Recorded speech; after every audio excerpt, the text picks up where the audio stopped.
advance. There was conflicts and.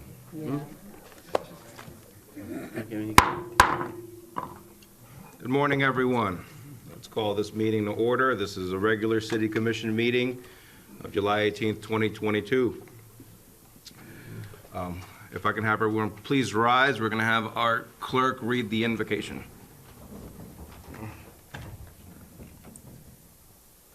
Heavenly Father, we affirm our faith in Thee. We seek Your divine strength, wisdom, and guidance in the deliberations that affect the lives of each of the citizens of our community. In our name we pray. Amen. Amen.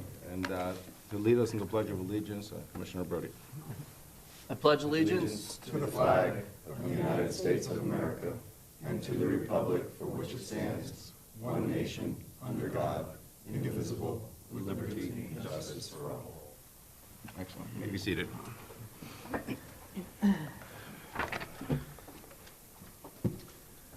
Moving on, I'm going to read the Pledge of Public Conduct. It is that we may disagree, but we will be respectful of one another. We will direct all comments to issues. We will not engage in personal attacks.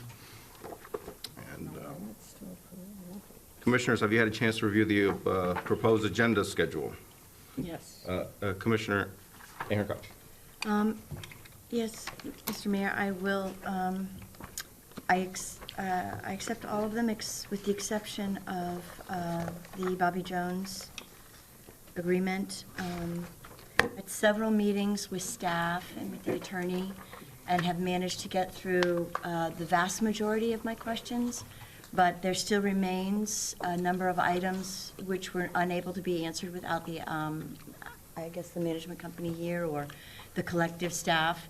And I'm quite sure I will get through them as swiftly as I can, but 15 minutes I do not think will suffice, since I had several very long conversations, and some of them are very complicated, and they don't take a one-word yes or no answer because of the legalese and the cross-references throughout the document. Sometimes there's flipping through from this page to that page. How much So time do you think you'll need? I would request, I don't know, but I would, like to request, We're normally very lenient. We can do one or two, 15 minutes and then additional 10 or something. that would be greatly appreciated. Thank Okay. you. Yeah, that'll be perfect.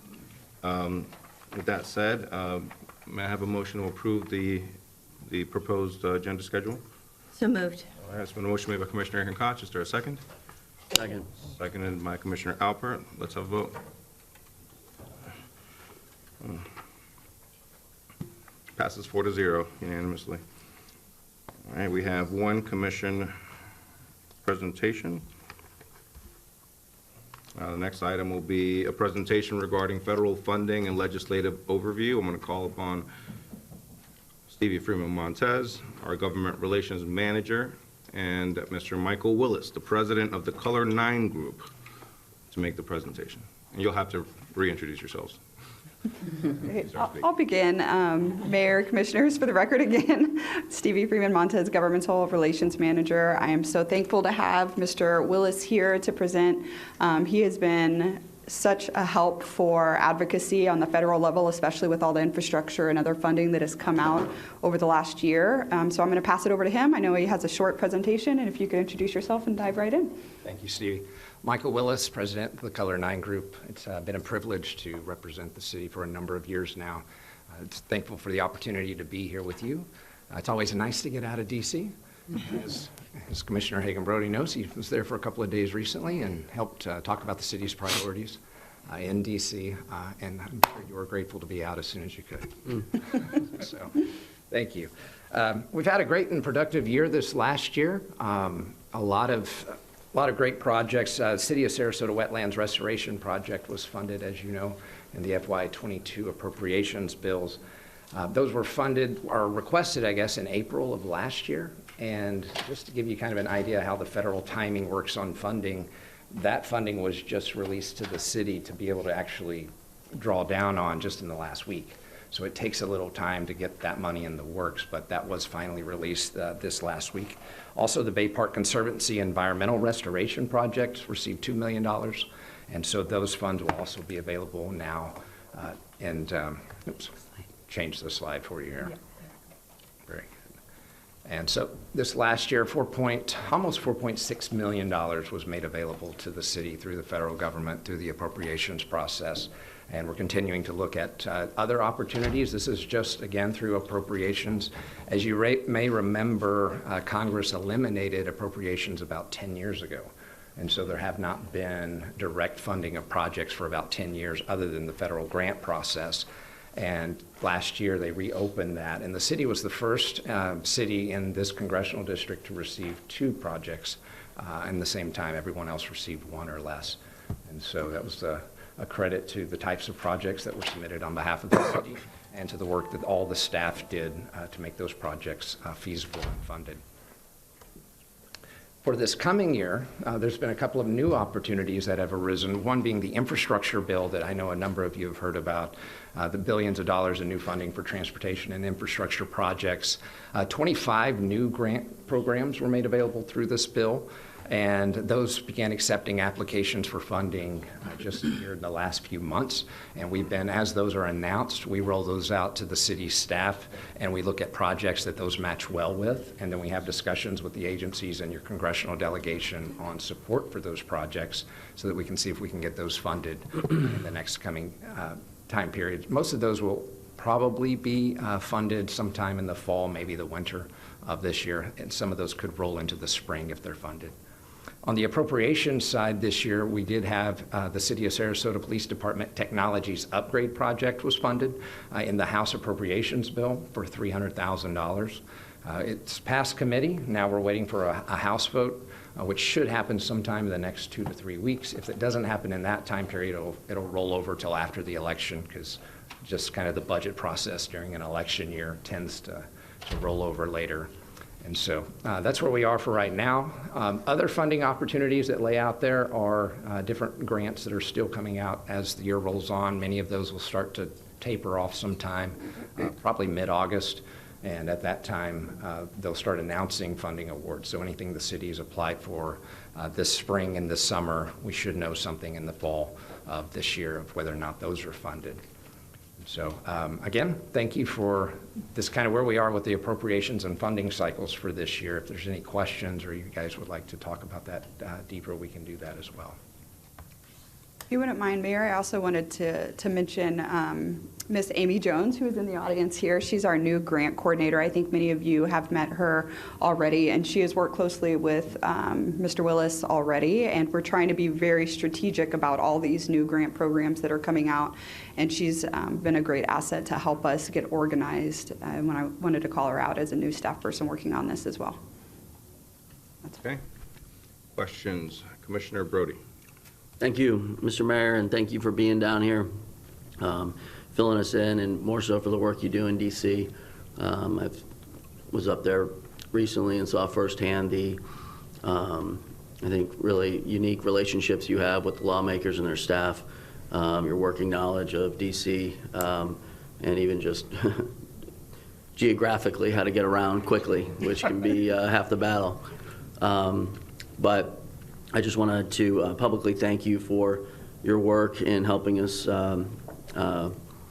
secure these millions of dollars in funding for our public parks and our water quality improvements. And I know we have several future projects that we're still trying to get funded for, but as we discussed in DC many times with in between ourselves and congressional staff, the North Trail Legacy Trail Extension project is, I think, one of the most impactful that we have on there. And I know there's a lot of money in the Department of Transportation currently for various projects, and I'll leave it up to you as to which grant opportunities there are, because that gets complicated. But I know that I have full faith that you can navigate that that path for us and stay on that project. It's really important to the community. And Commissioner, we will be meeting with staff today to go over projects, get updates, kind of see where things are as well, to kind of help move things along in DC. So. Thank you. Excellent. Commissioner Alpert. Just wanted to get an idea of if you know already what kind of infrastructure and transportation grants might be available? Pretty much anything that is ground-based has so water, bridges, roads, any of that sort of thing, electrical infrastructure for EV vehicles, those things are available in the infrastructure bill. Some of that will be flowing through the states as typical for infrastructure funding. Speak up. Yes, some of that will flow through the states, some of that will be made available directly to local governments. There's 25 programs that are made available to local governments this year. Okay, so when we're looking at all that, I assume. Absolutely. Thank you. I just have one question. Who are our biggest supporters of getting appropriations, help push this project through, just in Congress, and just acknowledge those individuals that were involved in the process aside from you? Yes. Congressman Buchanan, very influential. Obviously, he's the person we have to go through to submit those projects, and then they go to the Appropriations Committee. Your senators, they do not submit projects, so they will not accept any sort of, anything from them as far as public. What they do, however, do is once a project is in a bill, they work really hard behind the scenes with the committees to keep the projects in the bill. So they do have a lot of influence as well in making sure that that happens. Senator Rubio being on the Appropriations Committee, that's very key on the Senate side. And so your entire congressional delegation is really responsible for making sure these projects get funded. Excellent. Thank you. Those were all my questions. And that's it. Thank you. Thank you for your presentation. Next, we're moving on. Citizens' input. Everyone speaking tonight will have 3 minutes to speak. You will see the timer go down to 0. At that point, you should stop speaking, but we'll give you an extra 5 seconds as a buffer. And at the end of those 5 seconds, you will hear one of these. And that means you should really stop speaking. And if you continue to speak past that point, the minimum mandatory sentence today will be, for those of you familiar with Star Trek, you'll have to memorize the Klingon national anthem, the Warriors song, and sing it in front of this entire commission. So be aware. Mr. Cleary, you're up.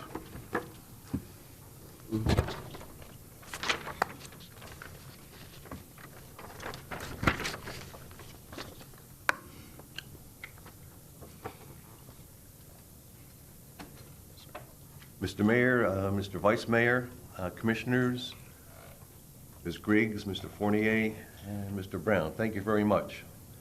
If a tree falls in the forest and nobody hears it, doesn't make a sound. If 800 city residents and business owners are standing outside the front gates of City Hall saying, "We can help, we have ideas," do you hear them? I don't know the answer to the first question, but I do the second. When the city commissioners and the city manager pull down the shades and put your hands over your ears, it's obvious to all of us. You don't want to even hear what the people of the city have to say. If I told you I needed a commissioner or two for a photo op, for a check from the government, or a silver shovel groundbreaking, or a grand opening ribbon cutting, you'd be falling all over each other to get into that photo. Yet you have 800 residents and business owners from across the city who are saying to you, please establish a committee of residents and business owners so they can develop a citywide plan for the management of sound of all types, including leaf blowers at 5:15 a.m. You don't even have the sliver of professional courtesy to acknowledge or respond. Who are you then? In France, the country, they have in 11 cities sound cameras. If you drive past one, you exceed the sound limit, they capture your photo, your license plate, they give you a citation and a fine. New York City, all 5 boroughs, 10 p.m. to 7 a.m., they have quiet hours. If you exceed the ambient level of the neighborhood by more than 10 decibels, you get a citation and a fine. Here in Sarasota, we have a city commission and a city manager who says to us, we're going to shove a new sound ordinance down your throat, whether you like it or not. We don't care how many signatures you got on some stinking petition. Who are you then? Are you afraid? Are you afraid of the citizens, of the residents, of the business owners? Or are you just that tree that falls, that nobody hears?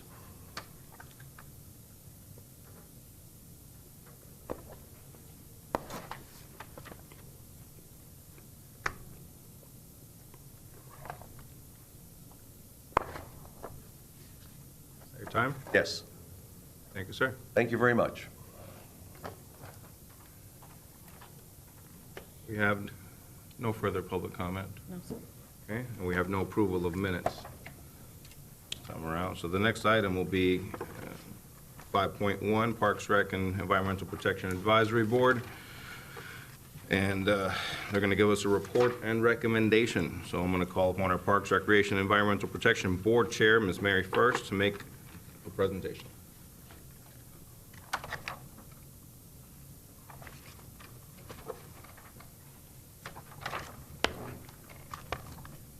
Good morning, Commissioners. Good morning. My name is Mary First. I'm the current chair of the Parks and Recreation Department Advisory Board, and I'm also a city resident. It came to you as commissioners that they wanted to rename the Gillespie Dog Park to Dale Orlando Gillespie Park. And we had much citizen input, we had many emails, we had lots of backup material. And what I said to the board after listening to all this in discussion, this dog park is clearly identified as the Gillespie Dog Park Canine Club. Ms. First, can you speak up, please? Speak up. Yeah, move the Speak up. microphone directly in front of you so we can hear. Thank you. That work? No, but that's, just speak up, that's all. Better? Thank you. Okay. The Gillespie Park has had more volunteers than I can think of than any other community park. They have helped develop many sections of the park. The library, the playground, the butterfly garden, there's so many, and those are just a few examples. These additions were not named after the volunteers. Instead, a plaque on a bench or a tree or a rock was done to recognize the work they had done for Gillespie Park. I thought that this tradition should remain in place. I then made a motion after passing the gavel to Vice Chair Fitzgerald, seconded by Member Wells, that the Prep Board recommend to the City Commission that the Gillespie Canine Club name remain the same, but acknowledge Dale Orlando's role in achieving the canine park by placing a plaque on one of the benches and providing an extra tree for the park. And the motion passed unanimously 6-0. That's my presentation. Thank you. Commissioners, any questions, comments, concerns? We will close that. And we just have. We need a vote, yeah. Consensus to accept the report, or? Yeah. Can we have consensus to accept the report and the recommendations? Yes. Okay, excellent. Thank you. Thank you. Moving on to consent agenda number 1, item number 6. Are there any items to be pulled? I am not aware of any. Okay, none. May I ask, may I have a motion to approve consent agenda number 1? So moved. So a motion made by Commissioner Aaron Koch. Is there a second? And a second by Vice Mayor Battie. If no further discussion, let's have a vote.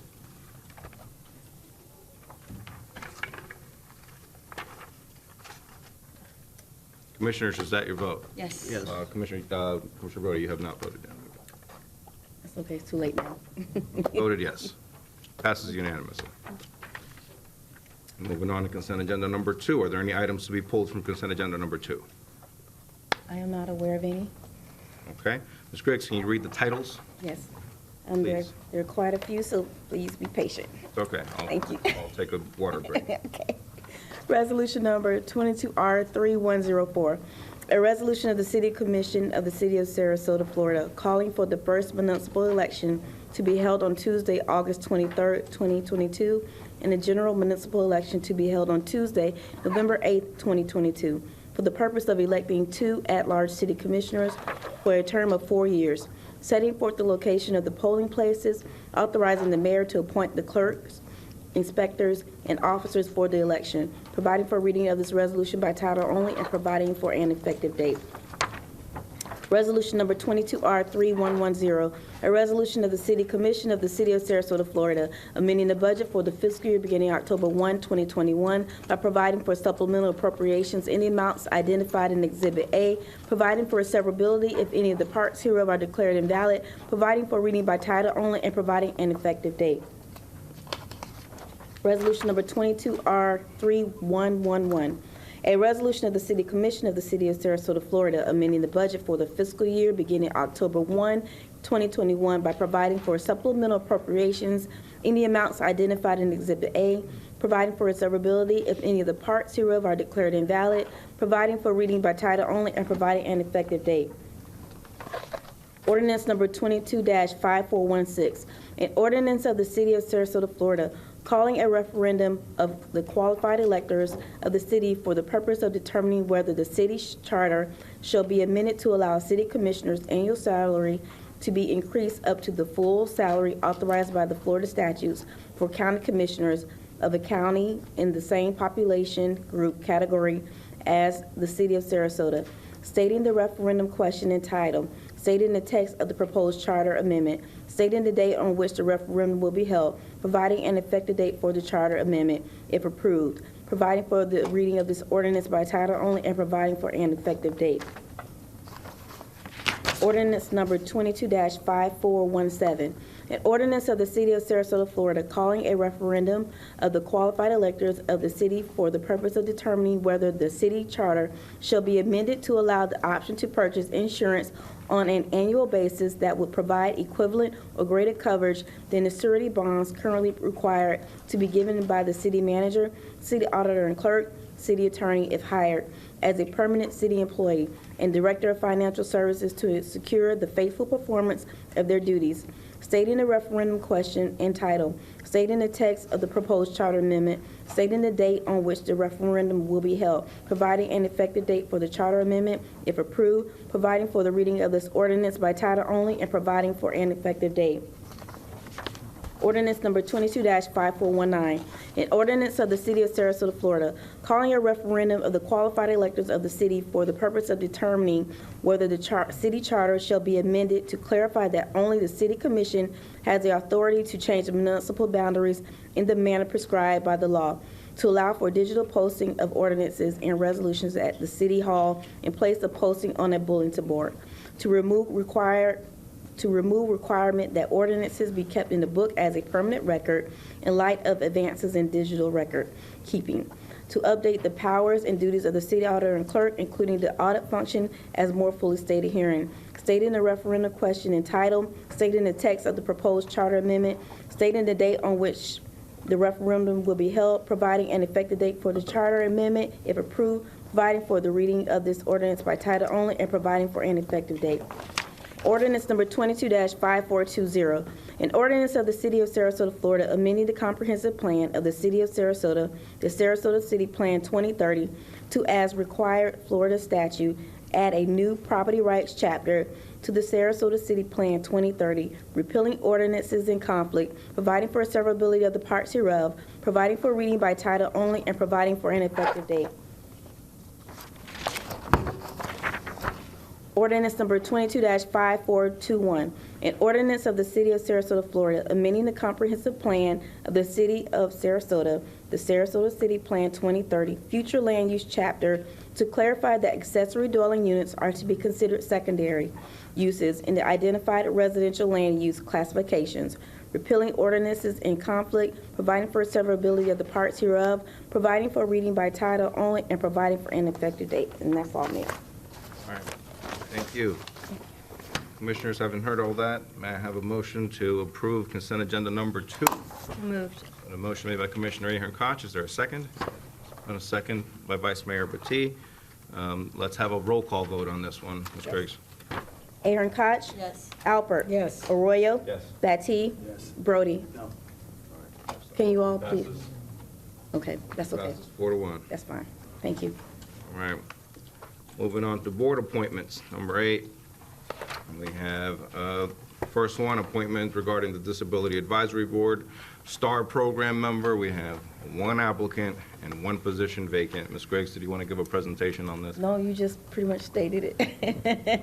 All right, so may I have a motion to approve Emily Villarreal's application as the appointment for the STAR member?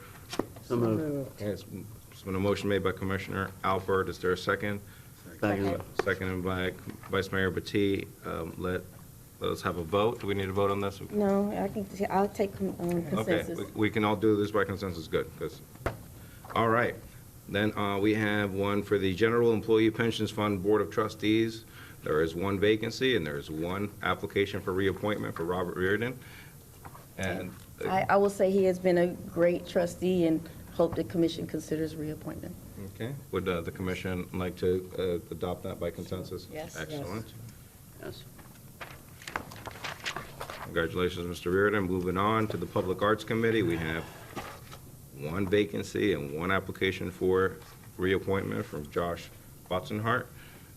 Are there any concerns? I don't have any. No? Can we adopt that by consensus? Yes. All right, we have consensus. Then moving on to item number 8.4. This is the appointment, mayor's appointment to Housing Authority. There are 4 applicants, 2 positions. I've met with all of the applicants. I've asked them, they were all very impressive and very knowledgeable about the issues. Talked to them about their priorities moving forward, what they had done for housing, what their thoughts were, any ways we could improve. We had lengthy discussions, and I thought a lot about this, and my appointments will be Carolyn Mason to replace the seat being vacated by Valerie Bouchard, and I will appoint Mark Van Groff to replace David Morgan. And Commissioner Aaron Koch. I only have 3 applications in my backup material. I don't have 4. There was a change to the order of the day that happened about halfway through last week. I don't think I received that information. Yeah, we, An email. we added application. It was 1 applicant. Okay. It was added on Thursday.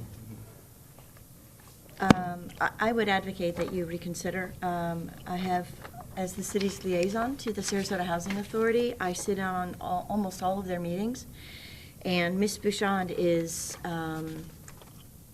uniquely qualified for this, and her participation and what she has to add to the meetings and to the board is invaluable, in my opinion. And I would ask that you reconsider that, as well as David Morgan. Both of them have served well and are really valued members of that board, and I would ask that you reconsider your appointment.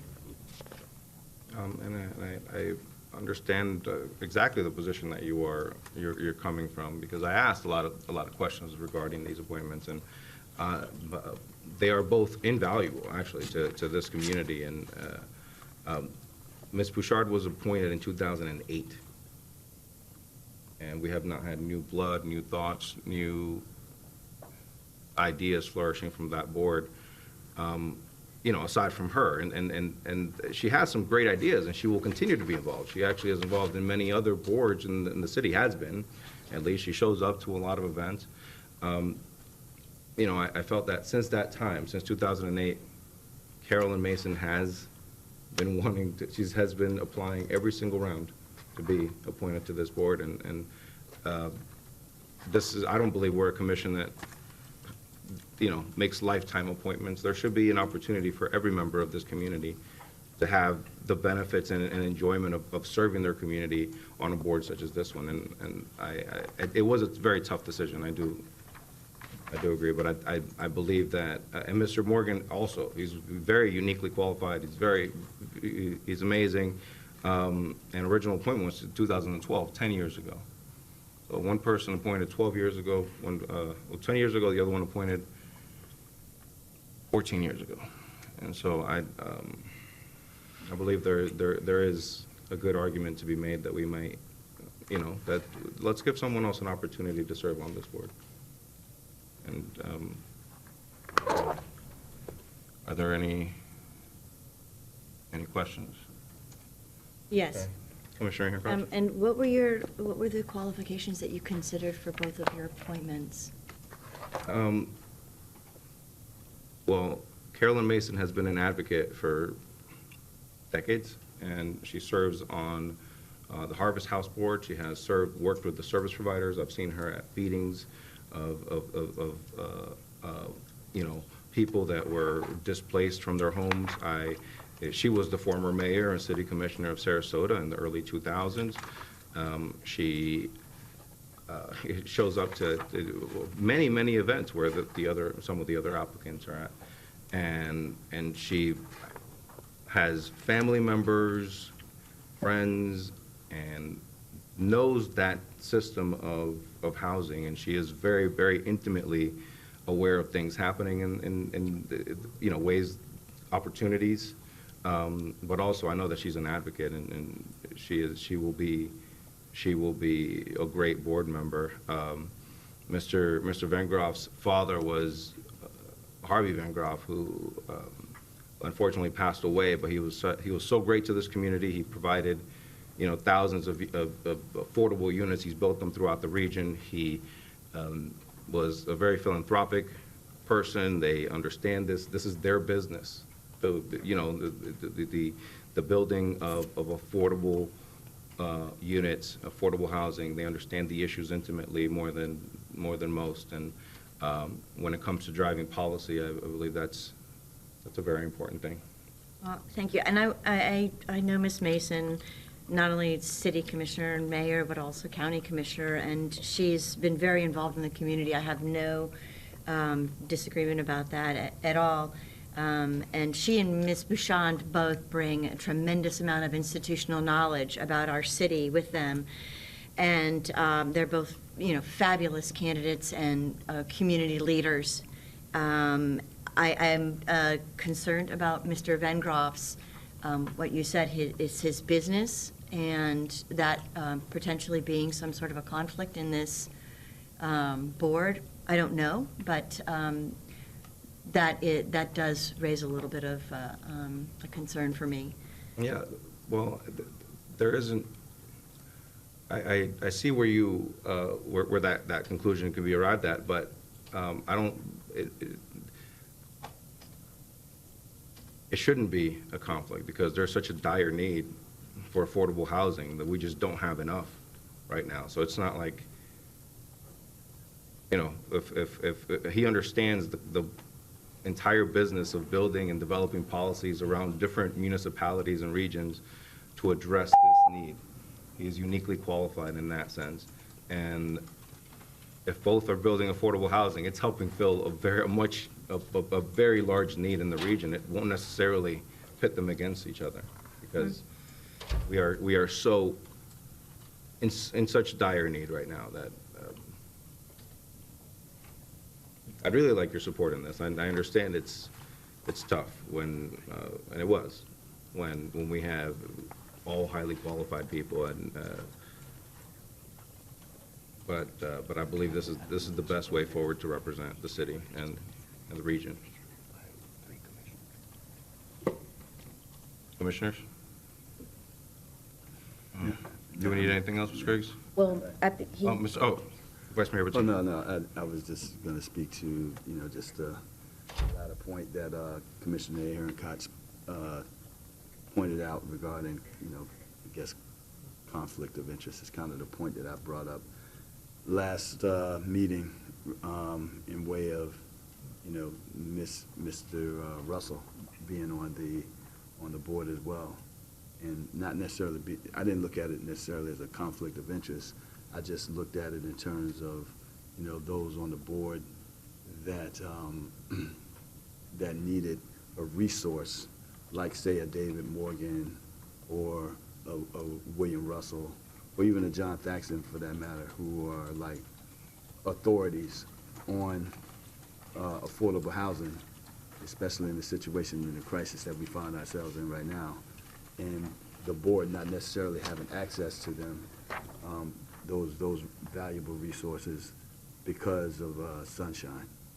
So that was, you know, I'm assuming that that's kind of like a point that you were trying to make a little bit. I do have some concerns. Yeah. I really do. But I know, that being said, you know, I support your appointments and whatnot. But like I said, I see them as being valuable on the board, but also see them as being a valuable resource, like off the board as well. That's exactly. You know what I mean, so that's kind of like, you know, my position on it. That is exactly it. And that's what I thought of as well. Mayor, before you Yeah. move on, since Need a motion? it is your, Yep. yes, we need a motion. All right, Commissioners, may I have a motion to ratify the two appointments that I have made to the Housing Authority Board, which is Carolyn Mason and Mark Van Groff? Mayor, if you have 3 votes for that, that's fine, but I just want to point out, you know, if there's a commissioner who wants to vote for one but not the other, you can also separate Can it. we do that? Okay. I mean, I think it's going to be, I believe Commissioner Hancock's objections were to both. So, may I have a motion for? Let me ask a question. Commissioner Brody? Procedurally, I thought this is the mayor's appointment alone. They are, but the commission does need to confirm it. But the statute reads, the mayor with the approval of the governing body shall appoint. Okay. So they nominate. The mayor, yeah, makes the appointment and then seeks approval for the appointment. So if the appointment isn't confirmed, then the mayor comes back with someone else. It doesn't mean that the other person is automatically appointed, then the mayor puts another name out there. Okay. All right. Would anyone like to make a motion? Yeah, I'll move to affirm the mayor's appointments. Okay, there's been a motion made by Commissioner Brody. Second. It's been a second by Vice Mayor Battie.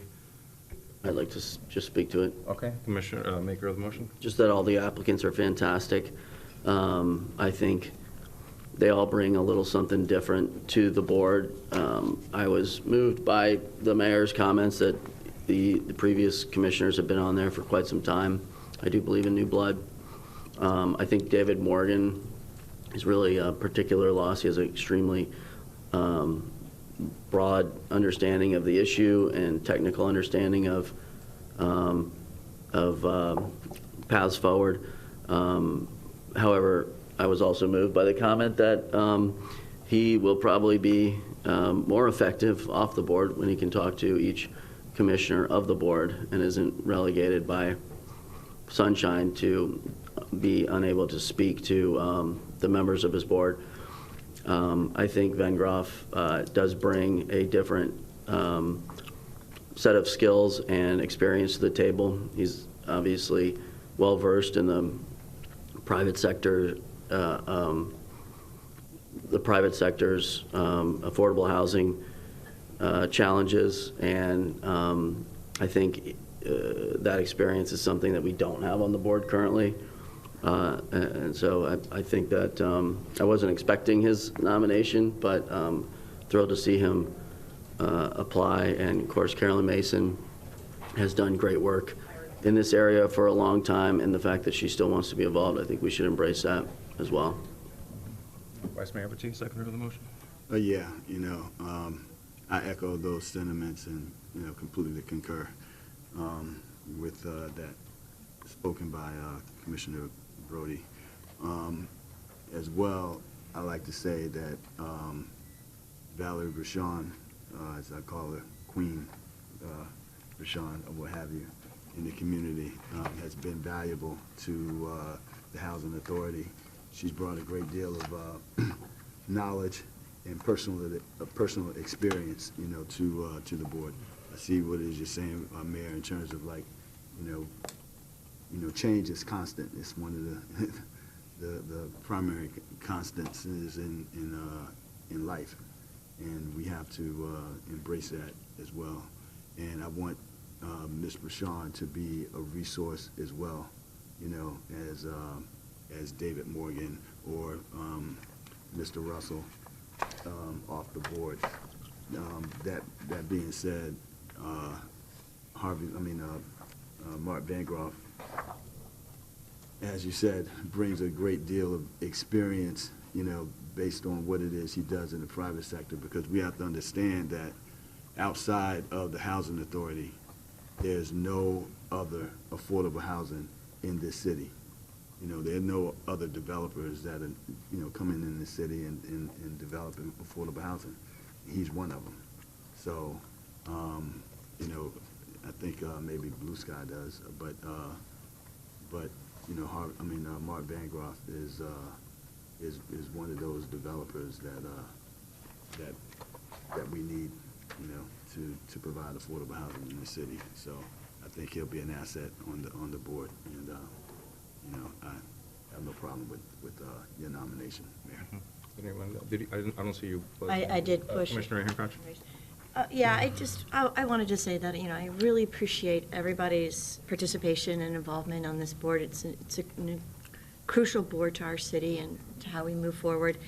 The institutional knowledge that David Morgan and Valerie Bouchon add to this board is really, like I said, invaluable, and Ms. Mason as well is a valuable resource. I'm concerned about the conflict with Mr. Bancroft. My support of Mr. Morgan and Ms. Bouchon is in support of those two individuals and not against anyone else. I just want it to be seen that it's, having interacted with both of them on this board for the last over a year, year and a half, there is value in that institutional knowledge. And I know that fresh blood is something you had mentioned, but there's also, a certain amount of security in having somebody who understands where we came from and the discussions that we had and where we're moving forward to, but still remain current on what's going on in our city. And I think both Mr. Morgan and Ms. Bouchon bring that to the table. And I completely agree with everything that's been said here. By virtue of the fact that we're having new board members, it shouldn't be seen as we're losing board members, but more like we're adding more supporters to our tribe. We're adding more knowledge, and the other individuals can still remain active and still be involved in this community, and I believe they will strongly. So, with that said, let's have a vote.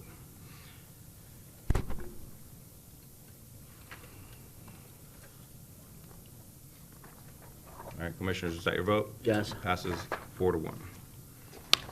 Moving on. Unfinished business. Next item will be regarding an agreement between the City of Sarasota and Indigo Sports LLC for management services of Bobby Jones Golf Club at an approximate annual cost of $123,697. I want to call upon our Parks and Recreation General Manager, Martin, and Purchasing Senior Professional Buyer, Kavanaugh, to make the presentation. And Mr. Fogel is also here. Good morning. Good morning. Good morning. Sue Martin, General Manager, Parks and Recreation. Yes, Mr. Fogel's here, and also to my right is Joe Goodrich from Indigo. What we're presenting today, let me put a brief on the overhead. You might have to pull it back. It'll zoom out.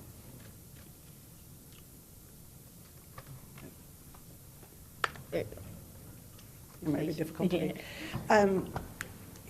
We brought this back from April 4th. The city commissioners did direct staff to negotiate an agreement with Indigo Golf Management to set up a management agreement for Bobby Jones Golf Club.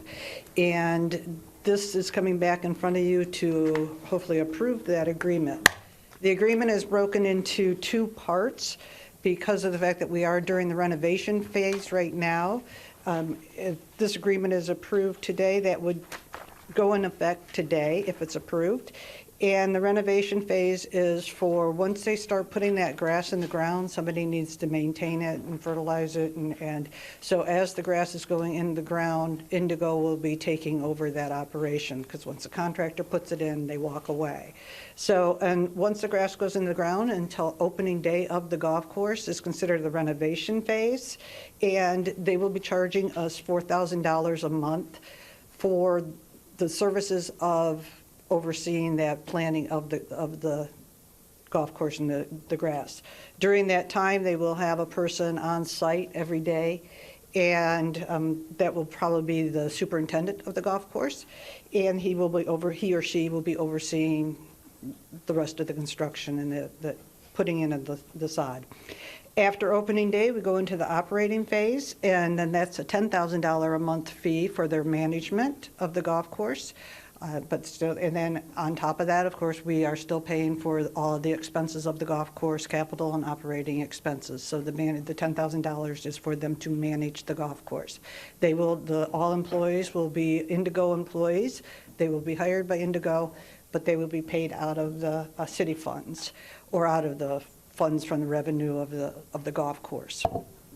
And speaking of that, the budget will be approved during our normal budget process, as the city does with all departments. It's going to be part of the budget process. So city commissioners will have the say on the budget that will be for the golf course, just like in the past. And I want to point out some highlights on this. In the agreement, we have removed the incentive clause that was in the original term sheet that was presented in April. We removed the incentive clause because of their possible conflict with the property tax on the property. If Indigo was making a direct profit from the golf course, it could be seen as a reason to charge the city property tax. So we did remove that incentive clause completely, as the motion asked to be done. They also have in the agreement is that they will pursue Audubon certification. I don't know, should I move this up so you can see that part? They will pursue Audubon certification for the golf course. During the first 2 years of operation, they will pursue that and hopefully will achieve that certification.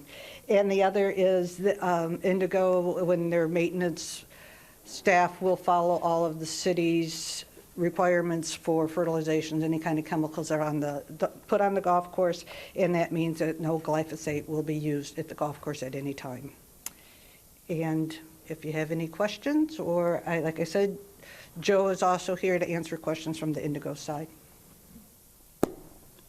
Commissioners? Commissioner Aaron Crotch. I have questions, but I was hoping other commissioners would have questions, and maybe I could take some of mine off my list. Oh, I had the opportunity to meet with them a couple of times, and we asked, they were very thorough on answering the questions. There's one thing I could mention that I did speak to Commissioner Ahern Koch about in the term. If you look at the term of the agreement, paragraph 2, it says thereafter shall renew for 2 successive periods. Now, it does say upon written mutual agreement. And she had expressed some concern about the use of the word shall, indicating that there would be the 2 renewal periods. And I said, well, I think you could substitute may, but then rather than upon, you just want to say thereafter may renew for 2 successive periods of 2 years each, provided that there is a written mutual agreement by the owner and Indigo. So if that's acceptable, that really says the same thing, but it just means that there's a condition preceding that there be a mutual agreement to the extension, and it makes that perhaps more clear. So that's one minor thing that I thought of. And is that a vote by the commission? Yes, both extensions would mean the mutual agreement, which would be brought back to the city commission, right? Shall I start? Vice Mayor Petit has some questions. You want me to call on him? Yes, please. Vice Mayor Petit. Okay. No, I think I asked Mr. Fournier about them a couple of days ago, particularly the one. It says a number of the plans and procedures that are being designed and utilized by Indigo to be used at Bobby Jones and paid for by the city, which are defined as being owned by Indigo and travelable with Indigo at the termination of the relationship. Can you cite the paragraph that you're reading from so we could look at it? Because I do remember the conversation, but I just want to make sure I see where it is. Because what I remember is any records that were created, we have addressed, remain the property of the city, and they're there. But I think there was, software, other things like that that aren't really tangible that would be proprietary, to Indigo. They do keep, but as I recall, we went through, and everywhere where there was a public record, we were, cognizant that if that were created, Indigo could have copies, but there would have to be copies remaining here with the city because they were created. So I think that was addressed. That was primarily like the only one aside from the, we talked about binding arbitration. And then the question came up about arbitration, and I actually prefer the way this is worded, where it would go to court because you can then avail yourself of the appeals process if you have a decision that you're unhappy with, whereas the arbitration typically is just binding the arbitrator's decision. So I think we might want that, and Indigo might want that as well. That's the way it was written, and that's the way I would recommend that it stay.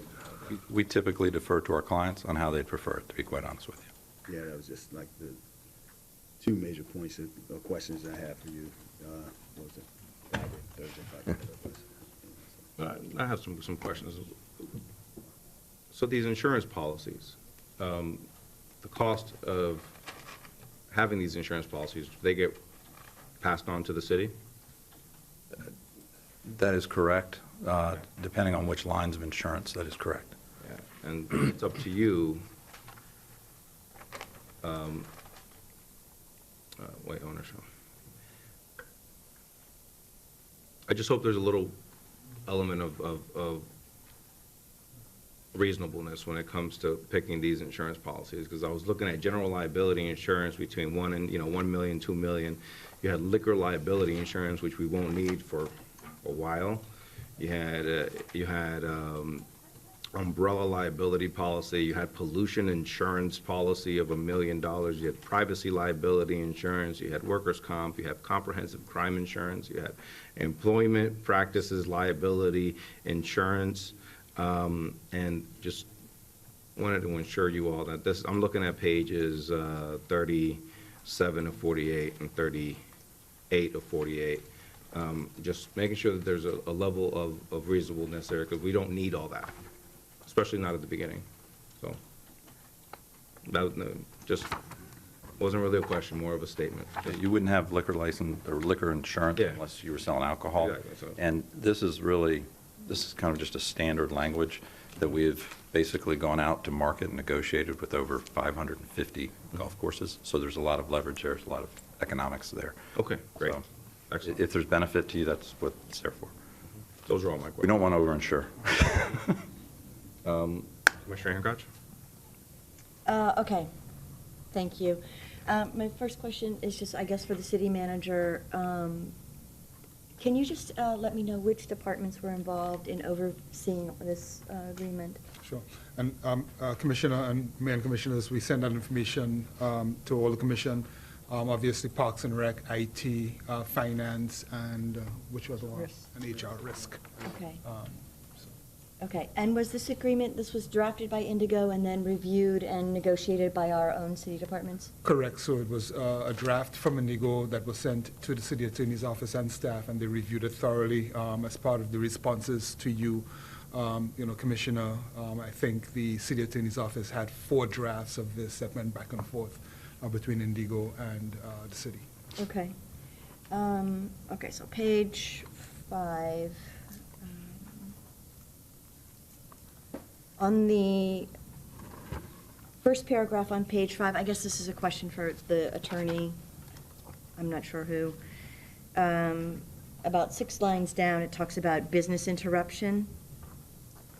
And it says that, and the proceeds paid for any business interruption. So this is talking about the proceeds going into, counted as gross revenue. Can you just, someone please clarify that to me? If the city is paying for the insurance, and there's a business interruption, and there's a payout, then that goes into the revenue and not to the city, is that correct? I think so, but the one thing I noticed is if you look at Exhibit B, I don't see business interruption insurances among the coverages that are listed as to be provided. So maybe that even should come out. I mean, I do think that if the city purchases the insurance, and of course, I think that'll be part of the budget too, but I looked to see if business interruption was one of the ones listed in Exhibit B, and I didn't find it.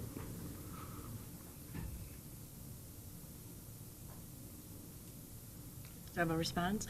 Yes, no, I'm sorry, I was looking, I apologize. The hotel ran out of toner ink, so I wasn't able to print out the agreement. I had to do it on my laptop, just took me a minute, I apologize. No, so all of the insurance policies that we would say, here's what we think we need, are going to be approved by you. Right, and Okay. you know, that goes into gross revenue, and the whole idea is then the gross revenue less the operating expenses, it's the net operating income, right? And then, so that would still be subject to that same pot that there's got to be 30,000 in there at the end of every month, and the city would make that up. So it helps the city if it's deposited. Yes. You know, it should go into that account either way, I think. Typically, that business interruption is going to the facility. It must go back into that facility fund. So if you propose it, you know, if it's proposed in a future budget, I think it could be discussed at the time, but you know, it's not on Exhibit B, but I think if somebody determined that it was a worthwhile expense to purchase, it could be discussed in the context of the annual budget. Okay, all right. I think the big change will be the liability insurance, because we're self-insured at a lot of these facilities now, and there will be an expense involved with that I assume has been sort of, you know, planned on and thought about. Yeah, okay. Let's see, page 5, paragraph 2. The minimum fund balance. So I have a couple questions on that. When, I believe that it says that the management fees plus the 30,000 balance is paid by user fees, but up until the course is open, where does that money come from?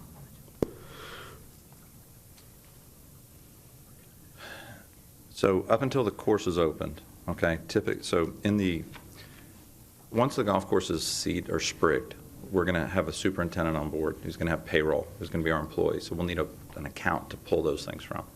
There's certain things that we've discussed for fertilizer and things like that, so there will be some operating expenses prior to opening. Okay. There'll be some equipment that will be needed for growing. There will be some rakes and tools and equipment, things like that will need to be bought. Those things can either, typically from an operating basis, those small things, are usually coming from an account that is funded by the city, but we're paying for them. And then that's usually the payroll and benefits, definitely. In some of our relationships, the city says, no, we'll fund all of those things from this account. So if you need rakes or fertilizer, we're going to pay those directly. That is totally flexible by us in terms of how that's done. But any funding of that account is going to come from bond proceeds for the golf course development, just like the cost for whatever the golf course contractor is spending money on right now and how they're drawing down funds. We'll have the same process. And each month we will be submitting a detailed GL, so you will see basically every check that's written, and I mean, it couldn't be more detailed in terms of what that's being spent on. And account balances and just bank recs and everything else. Right. So I guess it's just this account for me, just the way it's going to work, where you have this minimum balance that you have to keep, and the management fees come out first out of the account, and then if a big bill comes in, if we go below that amount, the city has, I think, 10 days to replenish it. Is this something that's going to happen throughout the month? Does it happen once a month? How is that? So our typical process is we have, as deposits are coming in, typically, you know, we understand within each season, so we understand what kind of cash flows are going to be each month, and we are cash flowing the assets. We're saying, okay, we know that this revenue's coming in, here's the pace that we're on, here's the expenses that are coming on, we have a really good understanding of payroll, we know those one-time expenses for fertilizer, things like that. So we have accountants that are basically preparing and understanding that cash flow, and they're communicating to the city and providing statements that say, okay, here's where we are, here's where we expect to be, and you know, here's where we anticipate. So it's not a fire drill. The last thing we want is a fire drill. The reason why that 30,000 is there is so that if for some reason our projections are going up or down a little bit, we're not worried about covering a payroll for a month or things like that. Right. You know, And there's no penalty if it does this, right? not at all. And in the Just from this standpoint, the operating pro forma on an annualized basis is for the asset to be cash positive, over $900,000 in a full year of operation. It will make money in season, it will lose a little.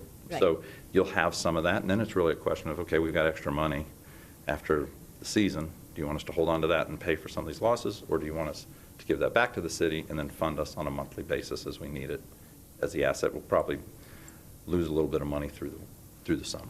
Okay, so my question is, like, every meeting will have, budget amendments, and so I just want to make sure it's not this constant swing back and forth that's going to, unnecessary for our staff and. No, our goal is to eliminate that and to handle all of that for you so that the city doesn't, part of our management fee includes Okay. accounting, marketing, Okay. HR benefits. On page 6, for the shall and the may, and then also just wanted to point out the date, July 5th, obviously needs to change. On page 6 as well,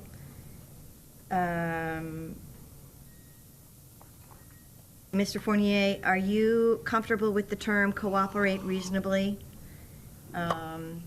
On paragraph II, beginning on the opening date, subject to the agreement, Indigo, as an independent contractor, shall have the sole and exclusive rights to operate and manage the club. Owner and Indigo agree that they shall cooperate reasonably with each other? Or is that a term that should be defined, or? No, I mean, I Comfortable? think that's something that, means what it says, and you have to apply the circumstances to it. So, yes, is my answer. I'm comfortable with Okay, that. thank you. And then on 6A, where we talk about Indigo affiliates, do we have a definition of what an Indigo affiliate is? I do believe there was this definition provided. I saw Under 1A. it's on the very first definition. Yeah. Controlling the words, control directly of 50% or more, okay. Thank you. Page 7, second paragraph.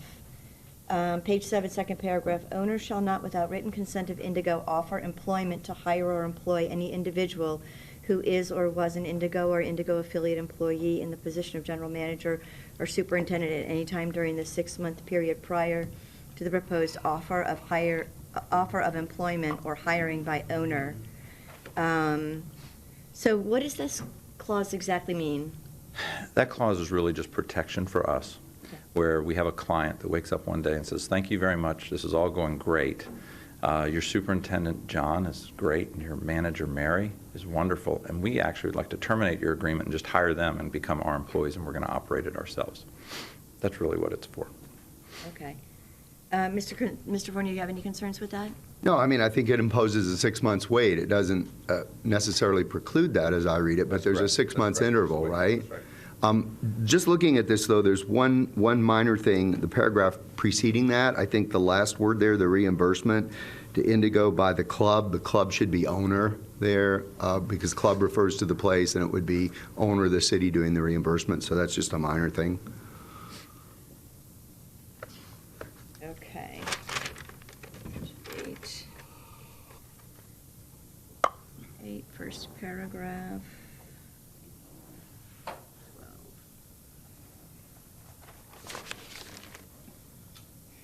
Mayor, and there is one thing I could, if Commissioner Ahern Koch is looking. Yeah, I'm just ask reading. That I think we talked about, but it was a question that I had that I just wanted clarification. The centralized services paragraph on page 19, it looks to me like that was optional services that the city would elect to have or in the budget, and I wasn't really sure about that and the relationship with the language that's in the middle of page 9 that says that the listed items 6, 7, and 8 above will be designated as centralized services as defined in 7E, which is the page 19 reference I just made. So I guess what I'm asking, or what I'm saying, is it wasn't completely clear to me which services would be optional that the city could elect. So I would appreciate some brief explanation there. So all central services are approved by the city. And what we've done in probably 3 cases, the first is on IT, where we used to have an outsourced IT firm. We brought all of our IT in-house and said, we're going to handle all the support from software and hardware together. We basically take the cost of that, divide it up, and split it out amongst our clubs as a central service. That includes a lot of things and a lot of benefits and probably about 20 different smaller agreements and licensing agreements within like Microsoft and other things for updates and stuff like that. So we brought all that together basically to save money for the facilities. So these numbers that I see on page 19, are they like estimates of what that currently is now if you split it up among all the clubs that you manage? That is correct. Okay, so that answers, because I didn't know if that was like a fixed number. That is what that number has been within 5% for the last 5 years, 3 years. But that's an estimate there. Okay. That is correct. But the city has approval and says, so one is on from an IT standpoint. The second two are really marketing. The second is from a marketing services standpoint, where we have just basically taken a lot of different agreements for website hosting, email marketing, app, data analytics, a whole bunch of other things, and just combined them all into one fee. So I don't have 8 to 10 vendors that are sending in separate invoices that are having to send in invoices to 500 different clients. We basically just pulled it together. We've negotiated rates down, and then the cost is much lower for all the facilities. There's no markup or profit to us in any of those central services. It's actual cost. It's actual cost. We have an ownership interest in probably 20% of our facilities. And we've done that basically to say, let's drive that cost down as owners, not just a management company. It's just goals to pass costs along. So that's just automatically included. That's the way the IT expenses would be budgeted and charged. So it's really not a question of something that's optional that we elect to have. We have all those services, and that's the way they're billed. They're aggregated with your other facilities. 99% of our clients take all those centralized services. Okay, seems to make sense. All right, thank you. Yeah, and that was a big piece of my question as well. Thank you, Mr. Fournier, for asking that. There's one more. You can't speak from there. Does he want to come down? Yeah, if there's one more, we should hear about it. Oh, sorry. You got to go sit. Oh, it's good. Okay, perfect. And introduce yourself, please. Sorry, Brian Rhodes, Indigo Sports. He's our regional director. I'm the regional director of operations. As I mentioned, one more is just by the way we've been billing lately. We combined our HR services. So some of the HR services, instead of getting like 5 bills, they're just combined in one. So it's showing up on the general ledger as central services. I can drill them all down for you. So, I mean, that one is really not optional. I mean, obviously, once we hire people, we have to have those services in place. And he's talking about benefit. We've just basically taken benefits, payroll processing, and all those things and put it together in one bill. So that's an employee expense then, right? That is correct. Employee expense. That's correct. Yeah. It comes through as central services. I don't really count it as central services because But it's a small expense in addition to the salaries paid to the employees? It's for benefits, so we take the benefits costs for health benefits and are running that through. And that would be itemized in the annual budget as well? Yes, absolutely. Okay. So if we can just go back to that other on page 19 with the centralized services, the website hosting a content marketing platform, that seemed a bit high to me, $900 a month. There's a lot more in there than that. It's not just the website hosting. It includes social. There's 15 different things under that. Basically, that is our digital platform. It's our entire digital platform. That includes all of our social, people updating social for the club, so that those updates aren't done. They're done from a corporate standpoint. Right.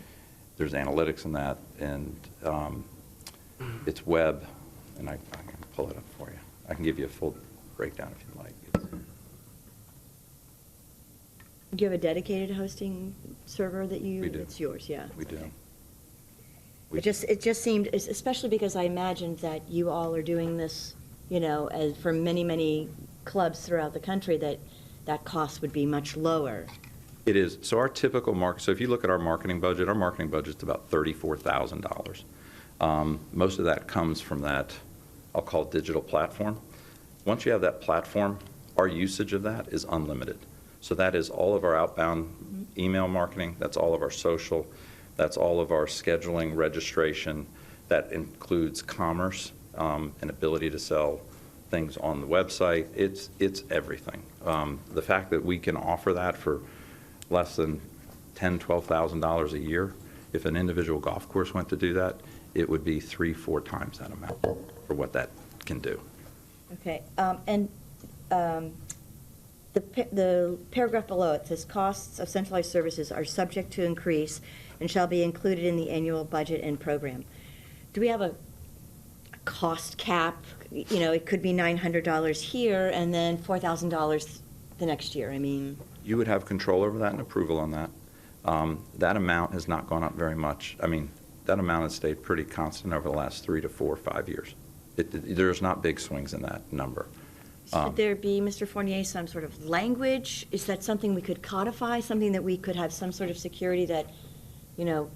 I think actually, you actually have the ultimate authority in the fact that you're approving it. Sure. So if you don't want it, you don't, it's not a force. Sure. Because this is a culmination of invoices from different companies and things like that, some of which we control, some of which we don't, I don't know if I can say, well, it's not going to go up more than 2% a year, just for whatever reason, but it hasn't, I'll say that. I mean, my concern is, and I spoke about this with the attorney, is that if you go to the next page, on page 20, under default and remedies. So, you know, I'm just sort of trying to figure out a scenario that, where I want to protect the city. Understood. And so under default and remedies, A, owner, number 5, it says, interference or lack of cooperation by owner which hinders or renders Indigo unable to fulfill its obligations under this agreement as objectively determined by Indigo. So for me, that is, you know, if Indigo determines there's a lack of cooperation on the side of the city as determined by Indigo, then that can result in a default. And so, let's say, for example, that one of those centralized services were to go up 300%. And we would say to you during the budget process, we can't do that. And you would say, well, I'm sorry, we can't market you unless you pay that amount. Would that be considered a lack of cooperation on our part and then a default? Not at all. Not at all. What our role in that process would be, whereas if one of those costs all of a sudden went up from $900 to $1,200 a month or something, okay? We would say, okay, what other alternatives do we have? What else can we do? I would say I don't ever see a situation where what we can provide through that functionality and leverage within the industry as being the largest golf operator by far to provide a lower cost to the city. I don't think there'd be a cheaper alternative out there. But for some reason you wanted to do it differently, we would comply and do it differently. I don't want to go, I can go into the whole thing of what that platform does, but it's. That's just an example. I'm just saying that, for me, these costs, you state right there, they're subject to increase. I would like some assurance that it's not going to be. Yeah, what would make you comfortable? Because we're very flexible. I've never had an issue on this. I just wonder if, I do understand why you'd want. I do understand your point. A phrase like that in there, like number 5, if there was interference or lack of cooperation, but I think the Commissioner's point, as I understand it, is excluded from that should be, budgetary items, like if there was a refusal to approve a particular line item in your budget, that shouldn't be deemed a lack of cooperation. So if we could put sort of like a qualifier or an exclusion there, because that's not probably the type of interference that you had in mind, so that there's still. And if you'd like to suggest something. That discretion, if we can come up with sort of a carve-out for the budget, would that work? Yeah, I would appreciate that, and particularly those words, as objectively determined by Indigo, the lack of cooperation. I think if it were as objectively determined by the city, I don't think you're objective when you're determining your own disagreement, right? Our lawyers might have gotten a little overcooked on that one, I apologize. They might have been trying to give assurance, but I mean, it does work even without that. You're Could right. we- could we- You're right. Yeah. You're right. Thank you. I'm fine if we strike that, as a All right. matter of fact. That would be That's- great if we Is that could easier? strike that. Yeah, I think I would like that very much. That's fine. That's fine. Thank you very, very much. Mr. Mayor, I appreciate your patience. Is it okay if I continue? Yeah. I don't have too much more. Okay. And just a tiny item on page 19, where it references, on 2 and 3, it references both section 1 and 2, both 1 and 2, section 4II. I couldn't find a II and a II on IT below. And in creative design, it references 1 and 2 section, but 1 and 2 section cross-referenced is not considered centralized services. So I don't know if that language needs to be cleaned up there a little bit. Those two need to be cleaned up. Those are misses, I'm assuming. I'm sorry. Thank you. Okay. And Mr. Brown, on going to page 9 and looking through some of the accounting items, I just wanted to be sure that our accounting department looked at all of the deadlines, the days, the timing of the submittal, and all of this, that it does coordinate with our own accounting activities. Right, yes, and Mayor and Commissioners, if you look at like number 2, for example, on page 10 of 48, you would see that Indigo shall prepare and deliver to the owner no later than March 31st. That's in keeping with our budget timeframe, so that we can, get it in front of the commission as part of the budget process. Excellent, excellent. I asked that one already. Page 15.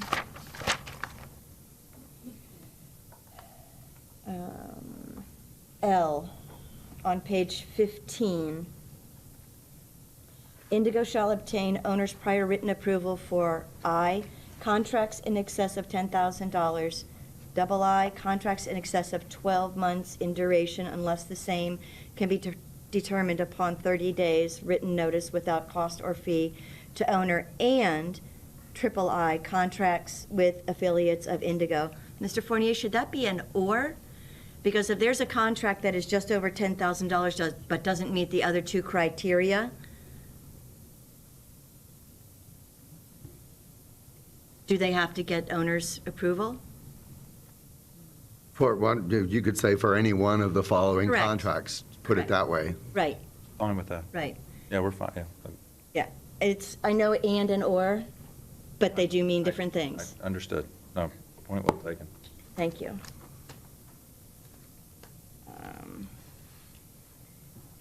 For the Audubon, I had this discussion with the attorney. Is there any legal language we can put in there that commits a little bit more to that?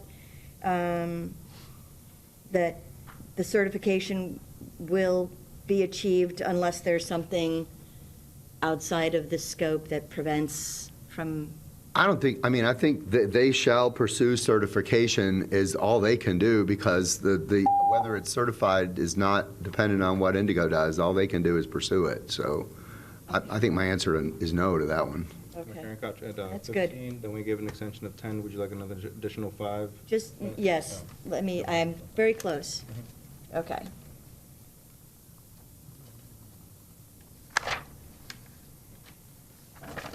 Additional 5. Yeah, sorry. Sorry. Sorry about that. She gave you an additional 30. Sorry. 30's fine. On page 11, I had this discussion as well with the city attorney. The top paragraph, the bolded language, it says, "Owner shall have the final approval and final decision-making authority over the annual budget and program." Could we just specify that it's the city commission if indeed that is the case? The owner is the city, so. Well, it could be city manager. Right, Mr. Fournier? Well, I think that's consistent with normal city practices, but if it makes you feel better, I think we could put a parenthetical in there to say city commission after owner. Yes, please. 17, page 17. Number 4, certificates of insurance shall be delivered to owner or Indigo. Should that be and? Well, there's probably only one. I mean, that somebody gives a certificate of insurance, it's the insurer that they'll be shared. So I think that's okay as or.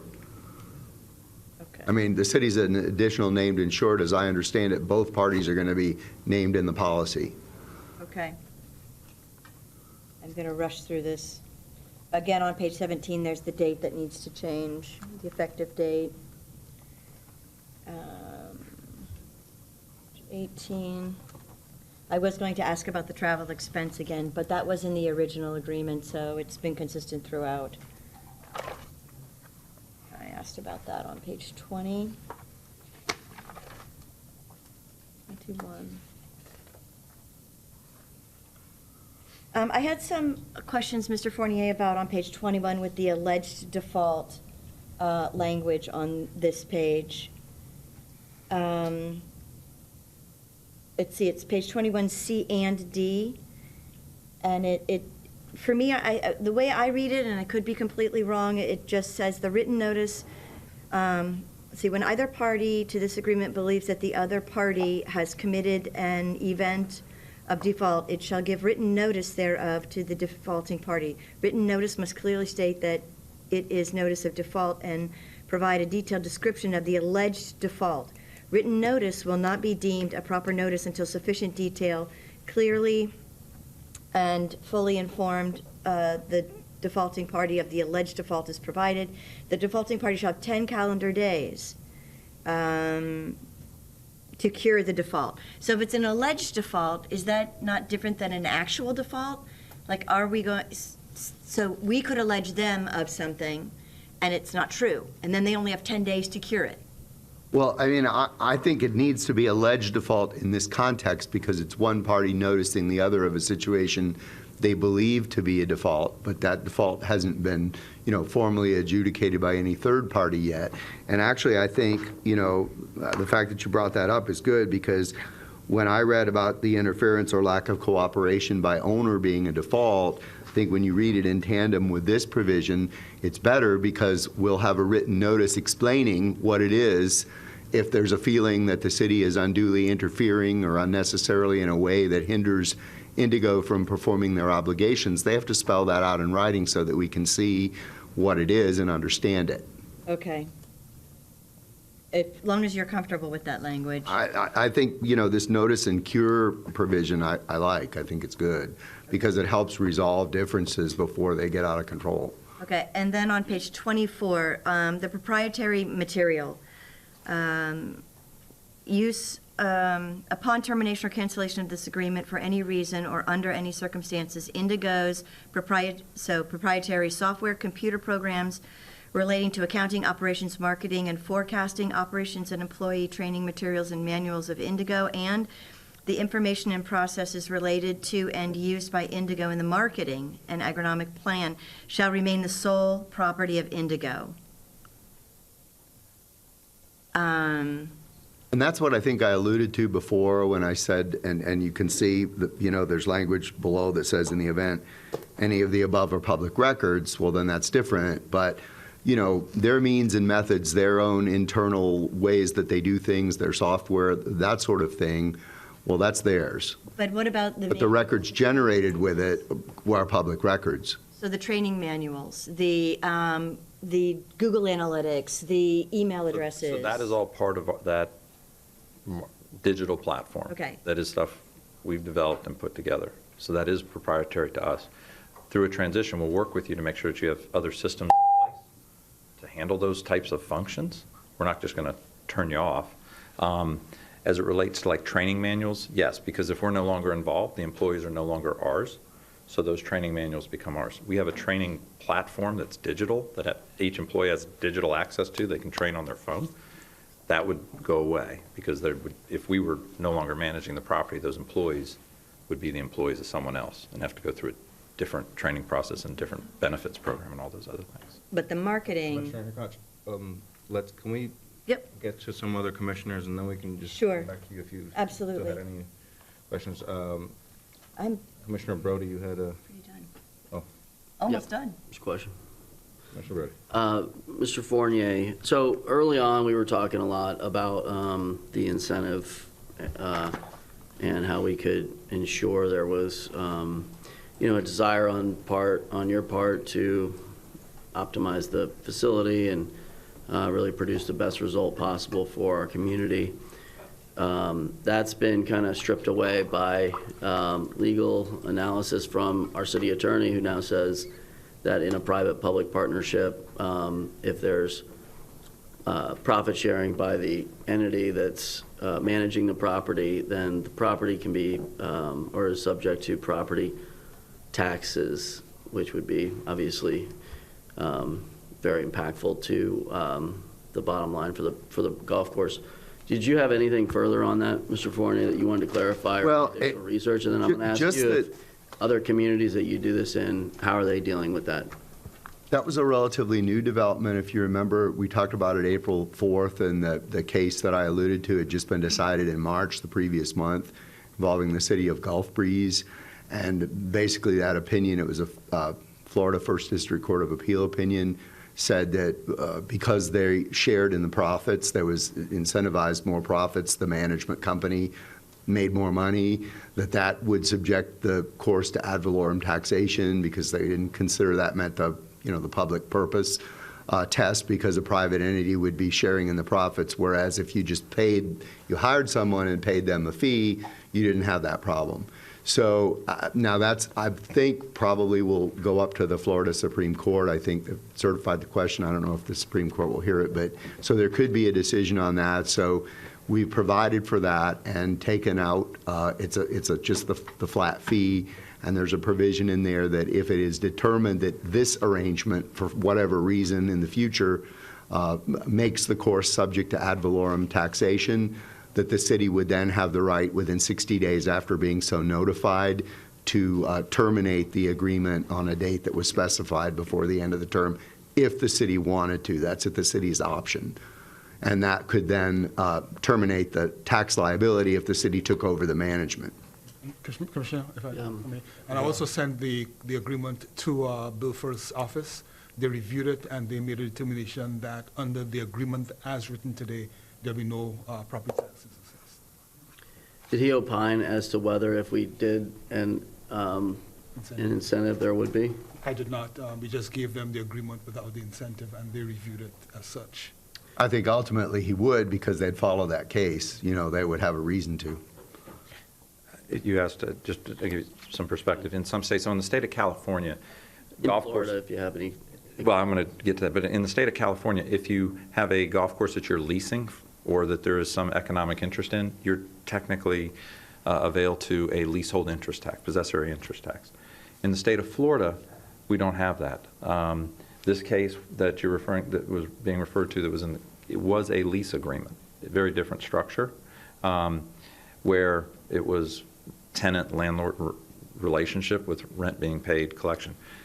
And it will be determined, we don't foresee, but we're not trying, whether, and that's why I think we've given ourselves in this agreement, because this is a management agreement, and there is some incentive for that, whether or not that would trigger it. Well, even a lease agreement today in the state of Florida hasn't been obligated to those taxes. So I'll say this, the on-site employees, the manager, those type, will have incentive for the performance of the property.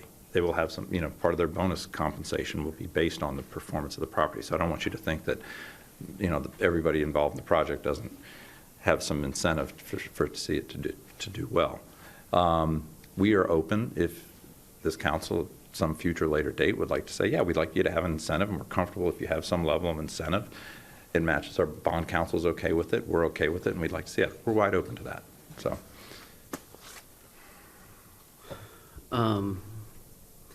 Yeah, it just concerns me because, the whole point of doing a public-private partnership is to take advantage of the public sector's desire to make a higher profit and trying to, and produce a better product from that for the community. And kind of stripping that out, I think, lessens the impact of it. And my fear is that the equilibrium between your desire to make profit and cut costs to do so will affect the level of service that you provide if there's no incentive-based compensation. I'm sorry, say that one more time. So, I mean, you're a for-profit company. You want to make a profit on this and obviously, I'm sure, do a good job, but, you know, what's to stop you from reducing the level of service that you provide at the course to be able to make more money within the window, within this kind of set compensation schedule that we're proposing? Commissioner, we have more to lose as an organization from a profit standpoint if we don't do a good job for the city of Sarasota. If for some reason the city of Sarasota is not happy with us, it's going to impact our business much more than anything we have the ability to do to cut some or shave some expenses on a $120,000 a year management contract. With all due respect, I mean, when we went through this process, we've submitted letters of recommendation from Orlando, City of Tamarack, City of Jacksonville. I understand your point. It's like, well, why would you? It's because our goal is to do a good job for our clients. We've been working for the last 2 months without being paid, sitting in on agronomic meetings, meetings with the architects to help them with clubhouse design and building design, with no incentive whatsoever.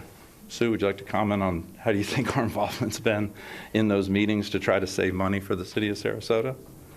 Sure. I mean, it's been fabulous. They do sit down in the construction meeting and then also for the clubhouse, for the verticals, they're giving us the input and not charging at all. And we have those weekly. That meeting's weekly. I guess my point is it's internal to what we do to do well for our clients, and that's how we've grown the business. Yeah. It's not really just we're going to make it, we're not making it on a project basis where our profit is based on what we make on this. It's built. I appreciate you putting that on the record. Mr. Fournier, moving forward,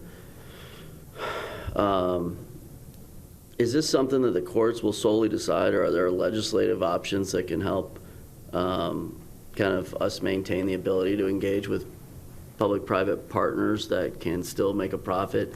Because I'm thinking about, let me give you an example, the Lido Beach concession, okay? We have somebody there that's, you know, runs a restaurant, they make a profit. I don't know what that agreement is specifically, but I assume that doesn't make us liable for property taxes for that venue, but maybe it does now. I mean, this is something I think not just impacts this Bobby Jones, that it impacts a lot of other amenities in the city and across the state, I would think. Sure. You know, we'll take a closer look at the opinion and see, you know, what impact it might have in other areas. And, you know, your concern is understandable. I get the point. But I don't think that it means that there's reason not to do this. I think if that net operating revenues comes in close to what's budgeted or exceeds what's budgeted, then, you know, there's incentive and there's a basis to increase the management fee if there's a good job. So I think, you know, to your point, we'll monitor what happens with that case on appeal and report back. But I still think that there's a way to fairly compensate for a good job done as this moves forward, Okay. aside from that incentive fee. And also, I'm going to support the contract, give you guys a shot. I just would want to put on the record for future commissions that I do think that if the state does eventually, you know, allow, and we construe it to allow for incentive-based compensation, I think that's important for our private-public partnerships to consider. True. Your time? That's it. All right. Vice Mayor Battie, you had some final remarks? Oh, no, I just, you know, to the point that I was making, the question that I asked, you asked what page? 24.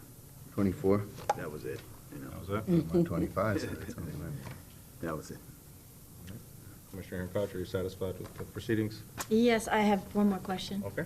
Let's give her. It just has to do with page 25 and the force majeure clause of B. Mr. Fournier, are you comfortable with the language in that? Page 20? 25. Yep. B.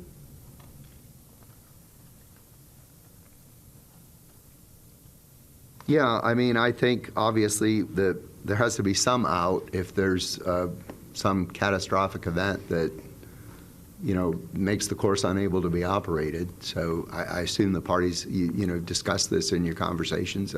I think that's reasonable. Okay. Well, I mean, especially the part that says that the parties will use their mutual best efforts to agree upon an amendment to the annual budget and program, because that may be made necessary. So that seems to be about the only reasonable thing to do in the event. It would likely be a storm. Right. Yeah. So in the event of that, let's just say there's a hurricane, which, no, we don't want, and it destroys the cores. Does this say that we have 20 days to cure it, or 20 days to come up with an agreement? Unable to agree on the amendment within 20 days. So just Yeah. not the actual cure, just Not the actual agreement. cure, just the agreement to amend. Okay, I just wanted to make that clear. Those are pretty much all of my comments, my questions. I did notice on page 34, you talked about market evaluation and analysis. If I would appreciate a commission presentation for something like that, either personally or at the table. And I hope that in the discussion of the clubhouse that we have a lot of community input and discussion and workshops and engagement. That's it, Mr. Mayor. I have my questions. All right. Thank you all. Close this meeting and entertain a motion. Move approval of the agreement with Indigo Sports LLC for management services at Bobby Jones Golf Club. Authorize the mayor and city auditor and clerk to execute the same with the addition of the mutually agreed upon changes at the dais. Okay. There's been a motion made by Commissioner Brody. Is there a second? There's been a second by Vice Mayor Battie. Any further discussion? If none, let's have a vote.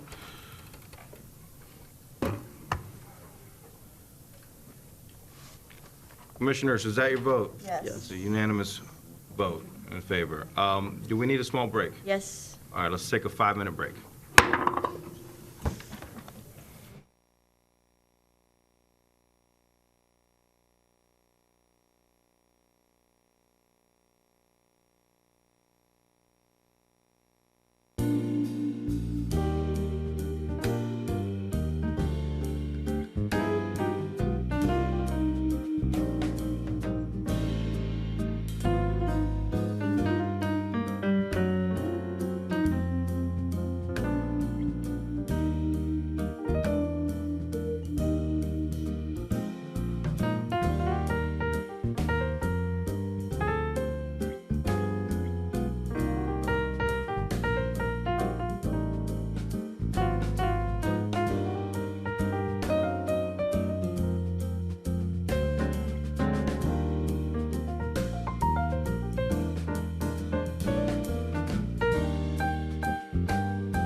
Welcome back, everyone. Please take your seats.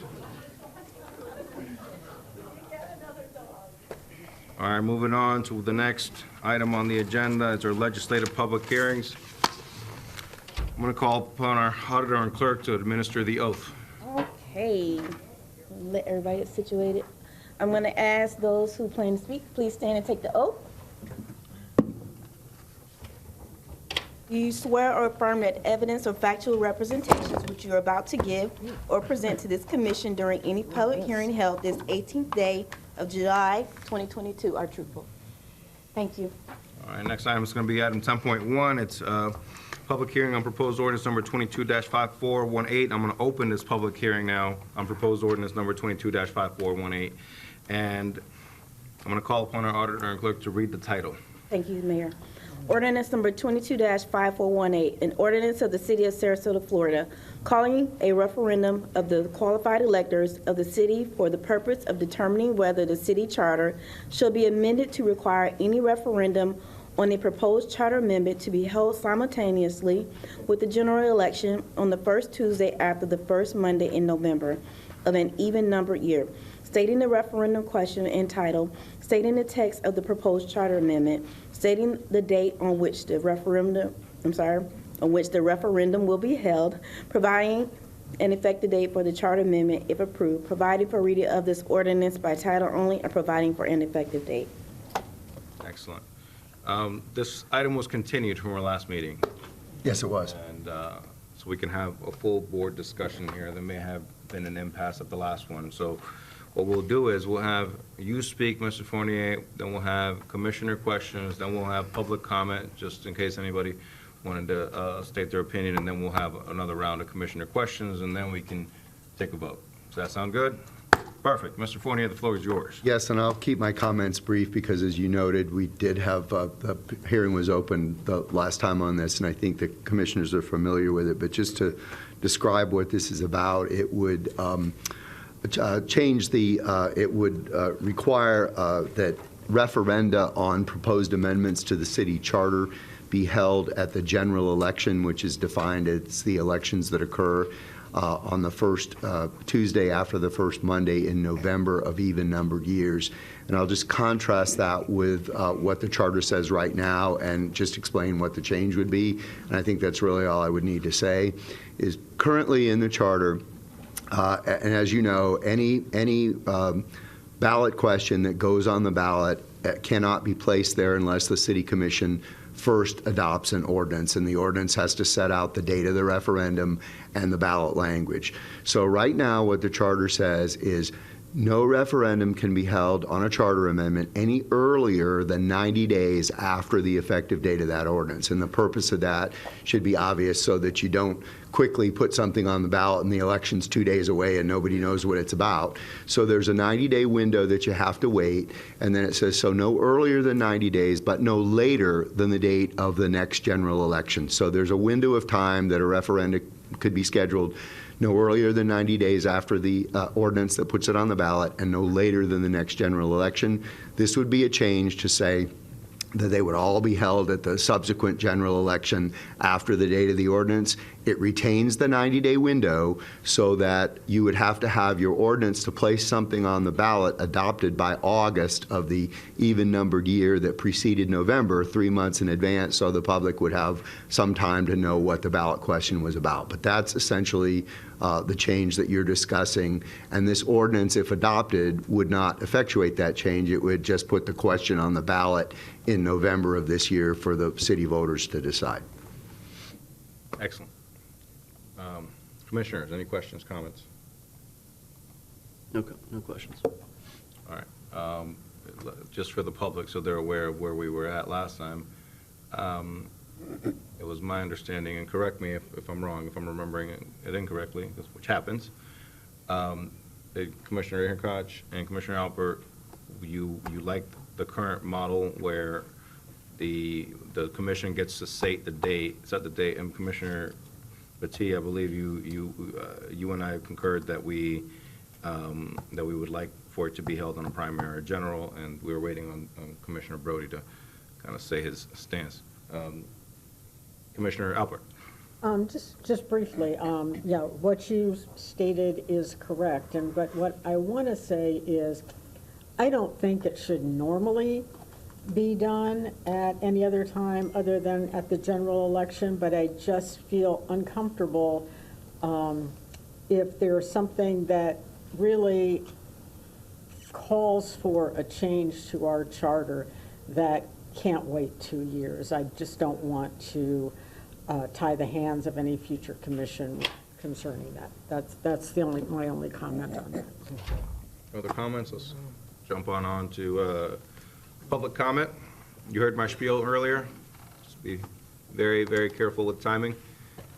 I'm going to call upon Mr. John Mast, Ms. Christine Robinson, Mary Doherty, Heather Caston, and former Mayor Suzanne Atwell.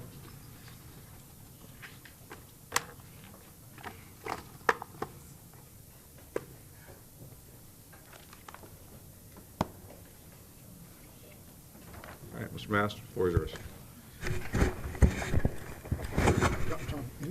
Just leave it alone. Don't touch. I was always told to be brief and then be gone. So I'd just like to express that the Manatee Sarasota Building Industry Association is proud to have been part of the Change the Date Coalition, and we are in complete support of this ordinance. Thank you, Mr. Mayor. Thank you for making wise use of your time. Robinson. Mr. Mayor, I was wondering if I could defer till after Mayor Atwell. Yeah, you can switch the order on that. That would be great. Thank you. That's fine. Thank I'll put you towards the end. I'll try to read All right, fast. Ms. Doherty, shoot Ms. Doherty next. Actually, can I defer until after both of them? A little shell game of speakers up here. All right, let's do that, Ms. Thank you very much, Mayor, and everybody on the dais. I'm Suzanne Atwell, former city mayor and Change the Date Coalition co-chair. I'm here on behalf of Change the Date Coalition, which contained a broad and diverse membership of groups from both sides of the political aisle, who all came together through a petition campaign to change the date of our city elections to the regular election cycle. That measure passed with over 63% of the vote. It was a clear directive by voters. As the Sarasota community continues to grow and evolve, there continues to be a robust dialogue on the effects of that growth and evolution. One extremely positive effect is the growing diversity in our community. Between 2010 and 22, the city's multiracial population grew by nearly 370% and now represents 10% of the community as a whole. During that time, the white majority in the city decreased from 75% of the population to 66% of the population. In 2020, the city held its first elections for city commission that coincided with the general election cycle. During the 2 city commission elections prior to that, in 17 and 15, black voters only accounted for 4% of the ballots cast. In 2020, that percentage more than doubled to 8.64%. To pull back from those percentages and illustrate the difference made by that change in the 2015 election, for City Commission, 101 ballots were cast by Hispanic voters. In 17, only 169 ballots were cast by Hispanic voters. In 2020, 1,425 ballots were cast by Hispanic voters. That is a 743 increase in Hispanic participation. And you know, it wasn't just at the ballot box that we saw these changes. As we sit in this room today with the city's first Hispanic mayor, I would be remiss if I didn't recognize that we are currently served by our city's first Hispanic police chief, Rex Truchet.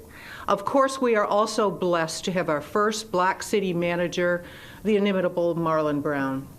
There is no evidence that the changes we saw at the ballot have a causal connection to the diversification of our central offices.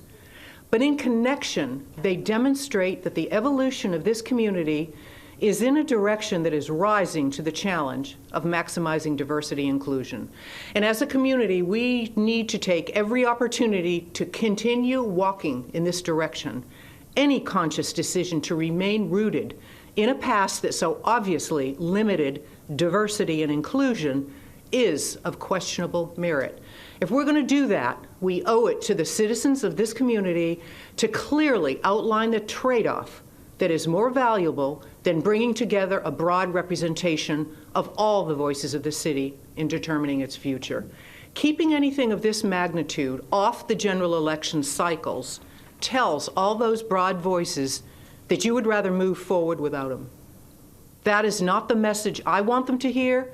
It's not the message that the citizens delivered when they overwhelmingly voted to move city commission elections, and I respectfully request that it not be the message that this board delivers today. Thank you. Thank you, Ms. Robinson. Christine Robinson on behalf of the Argus Foundation and a member of the Change the Date Coalition.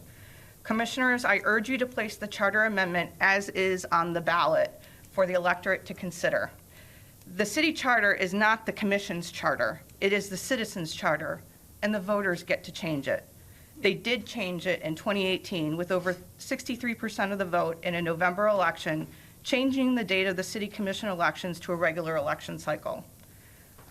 13,787 voters supported that amendment.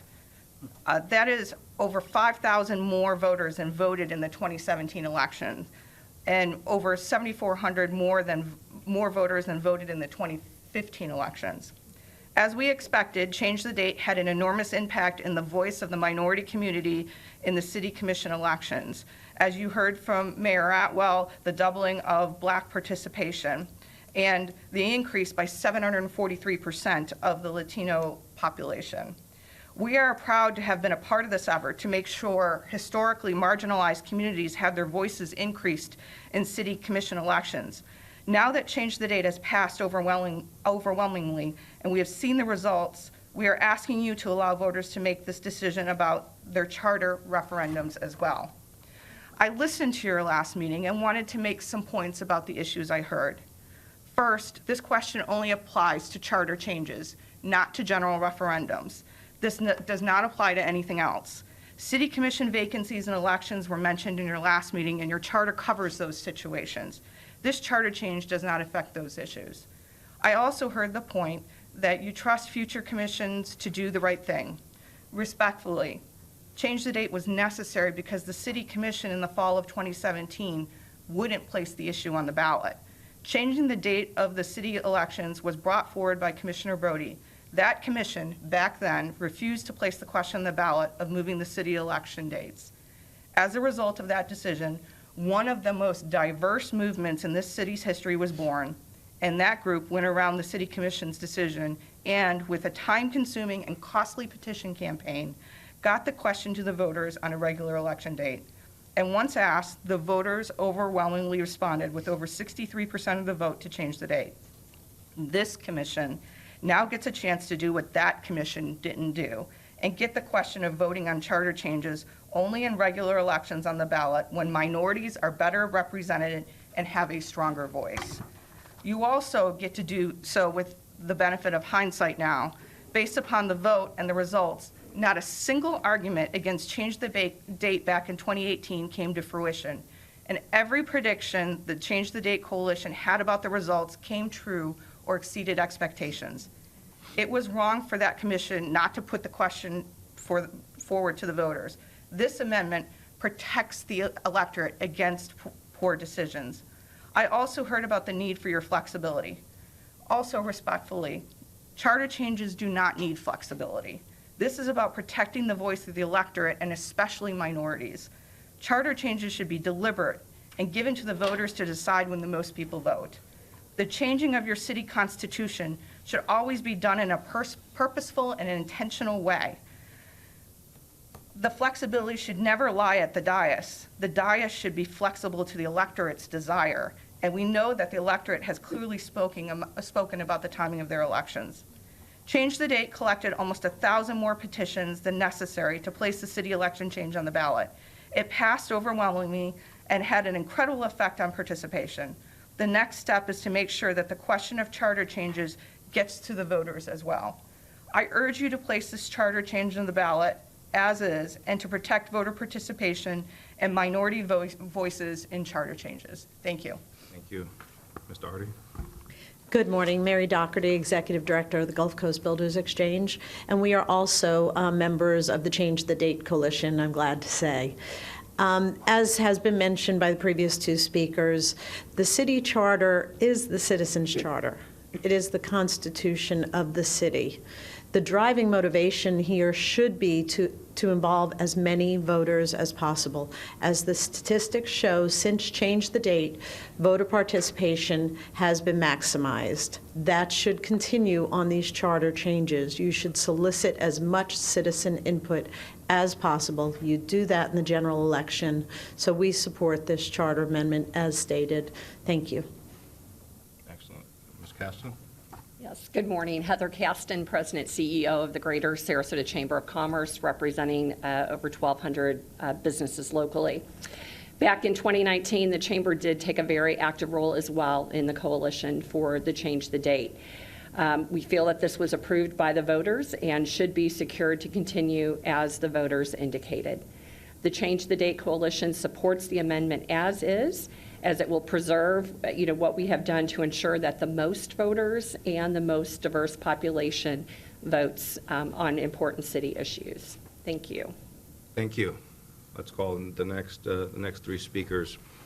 Ms. Diana Hamilton, Mr. Paul Caragiulo, Mr. Kevin Cooper.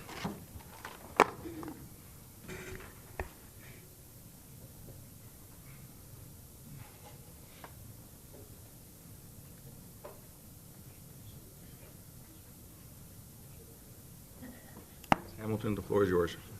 Greetings. My name is Diana Hamilton, and I too am a member of the Change the Date Coalition. I'll keep it simple. Of course, I totally support this amendment, and I support putting it on the ballot and letting the people vote on it. In 2012, we had 10 charter amendments on the ballot in the November election. In that election, 65%, well, maybe about 69% of Sarasota city voters voted, and of them, a little over 80% of those people voted all the way to the end of a 4-page ballot, because the charter amendments were that important to the people, to understand them and to be able to vote on them. And I would hate to imagine that we would go backwards, or that we would put a charter amendment, our charter being so important, on, say, an August primary ballot when we know that fewer people vote. Or would we have a special election for this emergency amendment? I don't know. But I tend to believe, and I think you all know, that having more people vote on city issues is so important. I look back to the days when we had 11% of voters coming out at the polls in March, and I say to myself, how could we have continued to spend $100,000 every 2 years for 11 to 20% of voters coming out?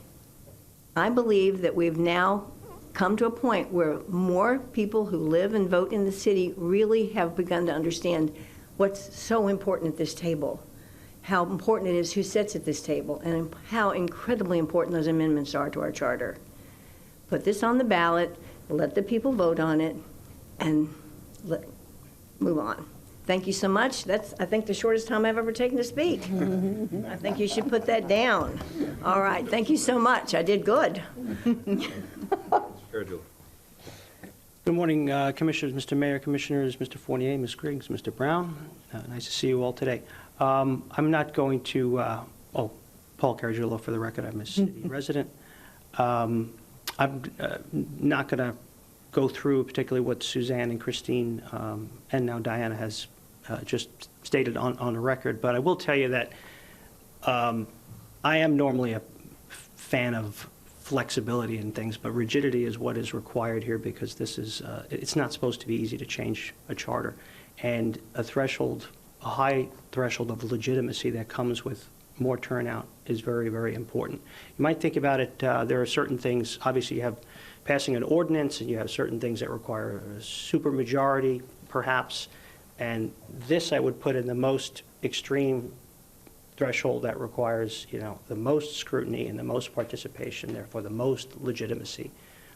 I heard the arguments from the last meeting. I was really, and of course discussing with some of the other folks who've already said, I really couldn't come up with a scenario honestly, when you take elections out of the equation, where that could happen.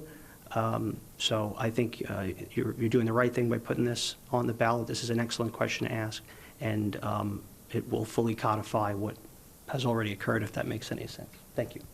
Mr. Cooper. Thank you, Mayor and Commissioners. For the record, Kevin Cooper. I don't want to belabor any of the points, but I think in watching the last conversation, some of the stuff that's come up here today, I think part of the reason we ran into hurdles to getting this on the ballot last time was legislating through what ifs and what if certain things happen.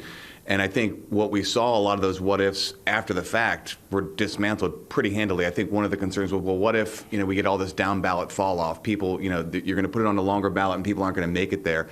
And in 2020, what happened was 93% of city electors who cast a ballot voted for a city commissioner. And what's strange is that argument would be that it's nonlinear. Oh, it gets longer, people get tired. But really, they selectively come in and out. It's a nonlinear thing. Most people, not to knock judges, but most people really drop off at the judges. And then they come back later in the ballot.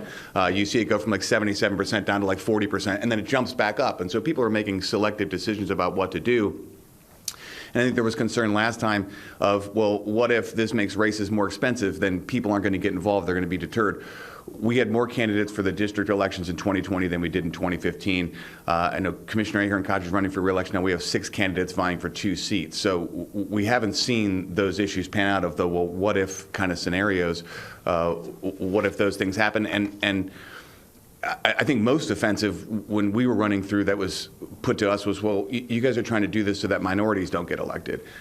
And we didn't see that either. And there was a lot of issues of us getting it there. And so I don't know that it's always best to legislate from fear and what ifs when we know that the positive outcomes and what they've done is far outweigh any potential challenges that we might run into in terms of down ballot fall off or the cost of running elections. Or there was this thought that news wouldn't cover it if it was in a general election cycle. And I don't think I have to tell the folks that ran last go around that there was plenty of attention, plenty of forums, plenty of stuff to do to get elected. And so it's not that just because people were wrong before means they're wrong now. That's bad logic.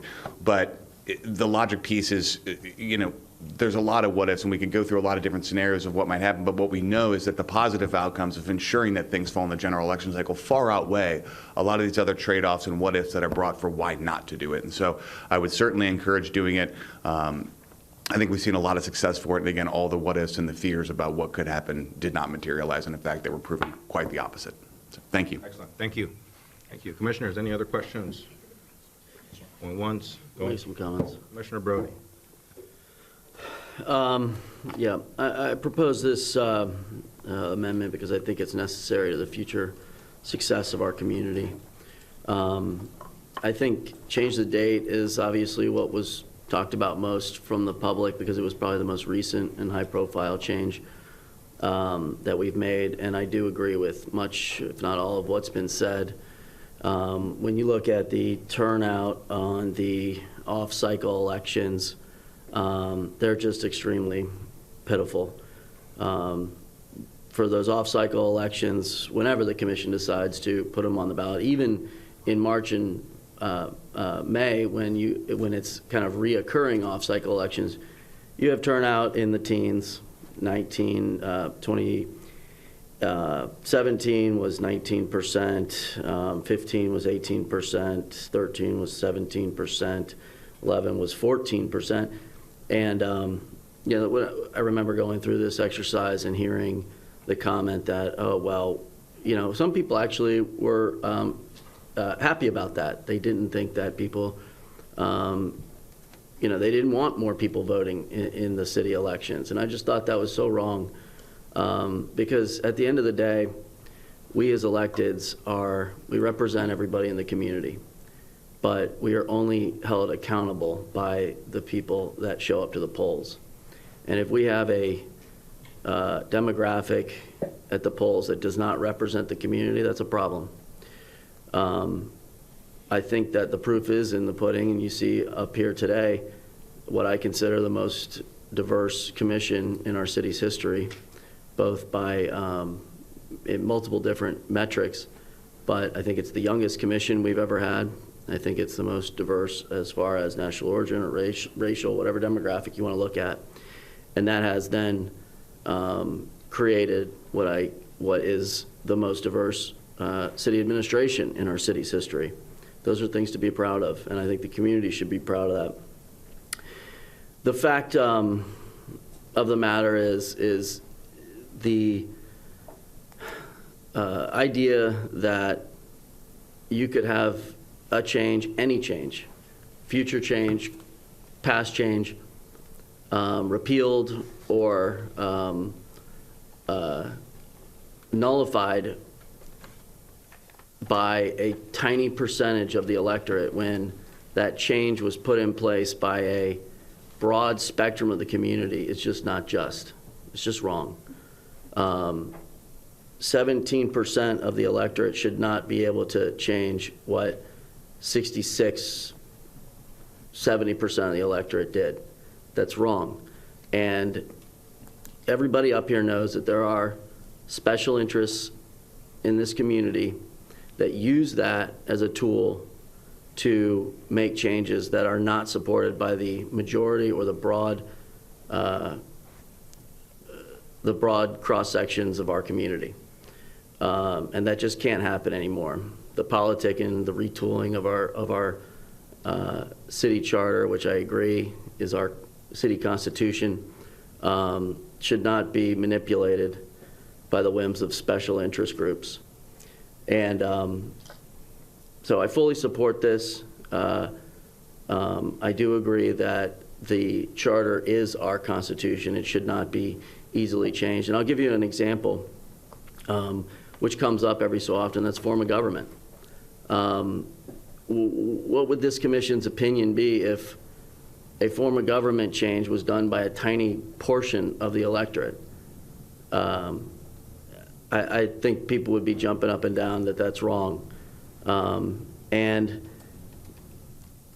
my opinion has always been that if the voters are over here, why not take the issues that are important to them and our community to the voters instead of continually insist that they come to our special elections? It hasn't proved to be, it hasn't proved to turn out a representative cross-section of our community to make those decisions. And I just want to point out there's a big distinction in some of the numbers that we saw in the last general election for city commissioners, which was the first on the general election cycle. What's important to note that, of course, more people turned out. I think we had somewhere in the, for the presidential year, I think it was 80% turnout. Not only were the primary numbers higher than what has ever been in the special elections, but you have 80% of people turning out for the general election. It's not just more of the same demographics that we saw in the special elections. What's important to understand that it was actually proportionally more in tune with what our community really looks like and is. So it wasn't just a one-for-one increase. It wasn't just, percentage-based, I think is an important number, but I think what's important to note is that it was more representative of, and closer to what our community actually is. And that should be true of every charter amendment moving forward for this community. You want to change the constitution of the city, you should have the broadest possible input from our community and an electorate that looks and is most representative of our community. So I'll be supporting this amendment. I think it's important to maintain it as is. Excellent. Commissioner Albert. At the start of this issue, I discussed my reservations about it, but it's not something that I feel really that strongly about, and I think people made some good points today, and I'm going to be supporting it. Thank you. Vice Mayor Bettine? Yeah, I just want to echo the sentiments of Commissioner Brody. Having run in a general election, my first time ever, of course, vying for office, it was imperative that change the date happen. I don't see how anyone can say that you're for the people and not have all the people have their voices heard. That's completely hypocritical. That is the ultimate and most valid display of citizen input that we possibly have. And to give everyone the opportunity to avail themselves of the democratic process of voting and make it as broad as it possibly can be is as fair an idea as we have. So how can anyone say that you're for the people, but yet you want it ruled by the minority? Again, that's hypocritical. I try and make sure that every vote that I take, that when I wake up in the morning, brush my teeth, that I can look that person in the mirror and feel good about the vote that I took. Why? Because I represent the total of the electorate. And trust me, there have been times when I've looked myself in the mirror and said, I'm not comfortable with that vote. And I had to come back and rescind it because I don't take that lightly. And I don't take the fairness of elections lightly. Everyone should be represented and everyone's voice should be heard.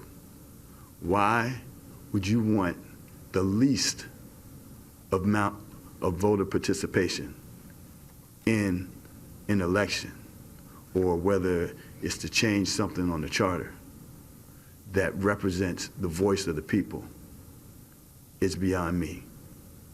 Again, if you think the alternative or you think the opposite, you're being a hypocrite.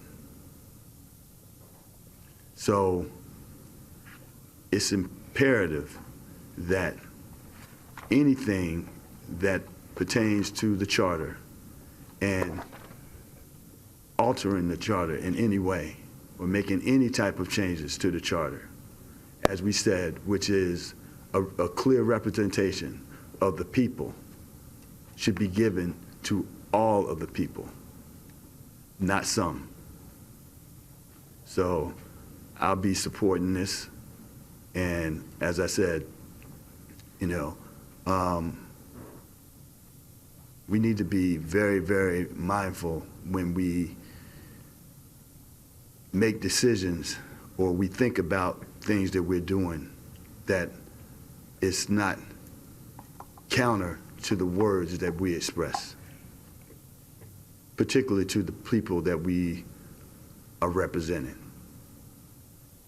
We represent the decisions that I make don't necessarily just affect me. When I'm voting out for something that's going on in Lido, I don't live on Lido, but I represent those people that live in Lido. And again, that's something that should be taken extremely seriously. So, I don't know. I just it just kind of bothers me when I see, those that say that not anyone on this commission or anything like that, but there are people out in the community or whatever that say they're for the people or yada yada, but then don't want all of the people represented. Think about that. So again, I'll be supporting this. All right, thank you, Vice Mayor. I don't see any other names. So we're going to close the meeting. Make a motion. All right, would you like to make a motion? Sure. That I move that this commission adopt ordinance number 22-5418. So a motion made by Commissioner Brody. Is there a second? Second. Second by Vice Mayor Petit. Maker of the motion, would you like to speak to it? Again? No, I said my piece, stand by it. Okay, seconder of the motion. Okay, Commissioner Koch. Yeah, I will not be supporting this motion, although I do think that the public made some very good points and some very good comments, and appreciate the input, and I appreciate everybody's comments and thoughts on this. And from my perspective, respectively, I see this as a limiting move towards future commissions. We don't know what the future holds. And as Commissioner Alpert said, of course, there are times, and Vice Mayor Batiste spoke to, having the option, which we still have, of having an election to change, or a vote to change our charter during the regularly scheduled election. But we don't know what the future holds, where a special election might be necessary. I see this as limiting. I have great confidence in future commissions that it would not be abused. And so I will not be supporting this. Okay. Let's have a roll call vote, please. And I also need you to hit your buttons as well. Albert? Yes. Arroyo? Yes. Batty? Yes. Brody? Yes. Ahern Koch? No. All right, motion passes 4-1. And our last item of the night. Afternoon, morning. Oh, we're still in the morning. Morning. I'm not used to saying that. 11.1, it's going to be a quasi-public hearing, and we are going to, on proposed ordinance number 22-5422, I'm going to open the public hearing on application for proposed ordinance number 22-5422. I'm going to call upon our auditor and clerk to read the title. Thank you, sir. Ordinance number 22-5422, an ordinance of the City of Sarasota, Florida, to rezone those two certain parcels of real property totaling approximately 0.47 plus minus acres, bounded by South Osprey Avenue on the west, the north half of the vacated Hawthorne Street, right of the way on the north and property of Sarasota Memorial Hospital on the east and south, with street addresses of 1705 and 1717 South Osprey Avenue, from the Office Professional Business OPB Zone District to the Sarasota Memorial Hospital SMH Zone District, all as more particularly set forth herein, providing for reading by title only, and providing for an effective date. All right, and I'm going to call upon our city attorney to explain the quasi-judicial process, including time limitations for applicants. Okay, the time limitations are, I think, provided that were handed out to you for a maximum of 15 minutes for the applicant, 10 minutes for staff. We have no request for affected persons today, and I don't believe we have anyone signed up to speak either, so that makes it much easier in terms of explaining the time limits. I would say that this is a rezoning without a site plan, which is a quasi-judicial decision, so be mindful that your decision should be based on competent, substantial evidence that's placed in the record that the criteria for rezoning have been met, and then you just need to the extent any commissioner has had communications about the merits or substance of this application outside the record of this hearing, disclose those communications on the record. Excellent. Are there any ex parte communications the commissioners would like to? All right, perfect. Then I'm going to call upon the applicant. It's going to be Mr. Charles Dan Bailey, Jr., Esquire. Oh, were you not here? Were you not here before when we swore him in before? Okay. Then let's- Do you swear or affirm, oh, sorry, I'll let you guys stand. Do you swear or affirm to tell the truth? Yes, thank you. I'll leave it short and sweet. Thank you. All right, Mr. Charles Dan Bailey, Jr., Williams, Parker, Harrison, Dietz, and Getson, as agent representing Sarasota County Public Hospital District as fee simple owner, to make the presentation. And I'm also going to call upon our development review planner, Pintus, to make a presentation after that, so feel free to come up here. Mr. Mayor and Commissioners, for the record, I'm Dan Bailey. I have been sworn. I'm with the Williams Parker Law Firm. We're representing the Sarasota County Public Hospital District today. To my extreme left over here is Ryan Brady, professional engineer with Stantec firm. And to my immediate left is Victoria Gray, Tori Gray, is actually the name she uses. And she, until 3 weeks ago, was with the State Attorney's Office. Carrying a caseload of 900 cases, which I'm sure Commissioner Brody can relate to, having been in that position himself, a load that would cause my gray head to explode if it was imposed on me. So we think somebody that's has broad shoulders like that can probably transition to become a land use attorney and do the simple stuff I do. And over time, before the Creator calls me home, there'll be someone there to catch my caseload, hopefully, and Charlie's also. So I asked her this morning if she would make this presentation on this particular one, and I would be gratified if you would put the welcome mat out for her on her first presentation. Thank you. Welcome. Thank you. For the record, I'm Victoria Gray with the Williams Parker Law Firm. Is she being picked up on the mic okay? Yes. Thank you. We're here today about 3 parcels of land that are located at the corner of Hawthorne and South Osprey. They are 1705 South Osprey Avenue, 1717 South Osprey Avenue, and also the southern half of Hawthorne Street. The northern half has already previously been rezoned. Thank you. Thanks, sorry. This one's in green. Thank you. Today, we're seeking to rezone from office professional business to the Sarasota Memorial Hospital District, SMH. This is also an aerial photo of the properties. And I'm putting up now the future land use map here. The 3 parcels are already a part of the Metropolitan Regional Site number 8, which is for the hospital. As you can see on the map, the properties to the north, east, and south are also Metropolitan Regional Site number 8 in the purple here. The property to the west is neighborhood office, to the southwest is neighborhood commercial, and to the northwest is community office. As for the zoning, as I previously said, the 3 parcels are currently zoned office professional business. The properties to the north, east, and south are already zoned for SMH. And to the west, the zoning is office professional business. To the southwest is commercial neighborhood, and to the northwest is medical charitable institution. And I'm going to put up now the district intent for the SMH. So the intent is for a medium to high intensity institutional zone. It provides provisions specific to the Sarasota Memorial Hospital campus, implements the comprehensive plan policies and designations for Site 8 in the Metropolitan Regional Land Use Classification, such as hospital activities, professional medical offices, and medical laboratories.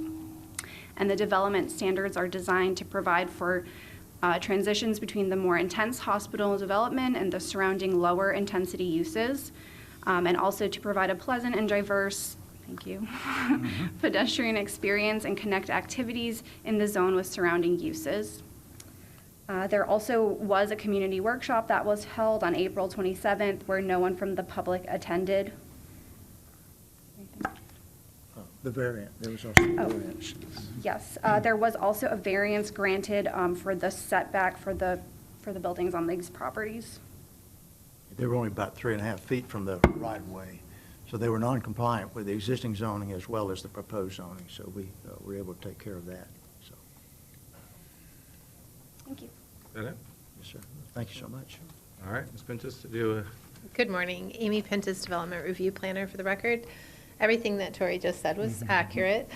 I would add that the variance that she discussed was approved on November 21st. And just to clarify, the right-of-way that was vacated has already been added to the Bayside parcel to the north. That site plan was approved in November of 2021. But zoning goes to the center line of the road. So that's why we're cleaning this all up now and making it consistent. The 2 parcels that are talked about to the south, the existing buildings are proposed to remain. We did review them for compliance with the proposed zoning district and found only that one setback issue, which has been resolved through the variance that was approved in November. The full DRC sign-off for this project was acquired on October 11th of 2021. Staff found that the rezone is in compliance with all required standards of review for rezoning and recommended approval to the planning board, who approved it on May 11th. Excellent. Thank you.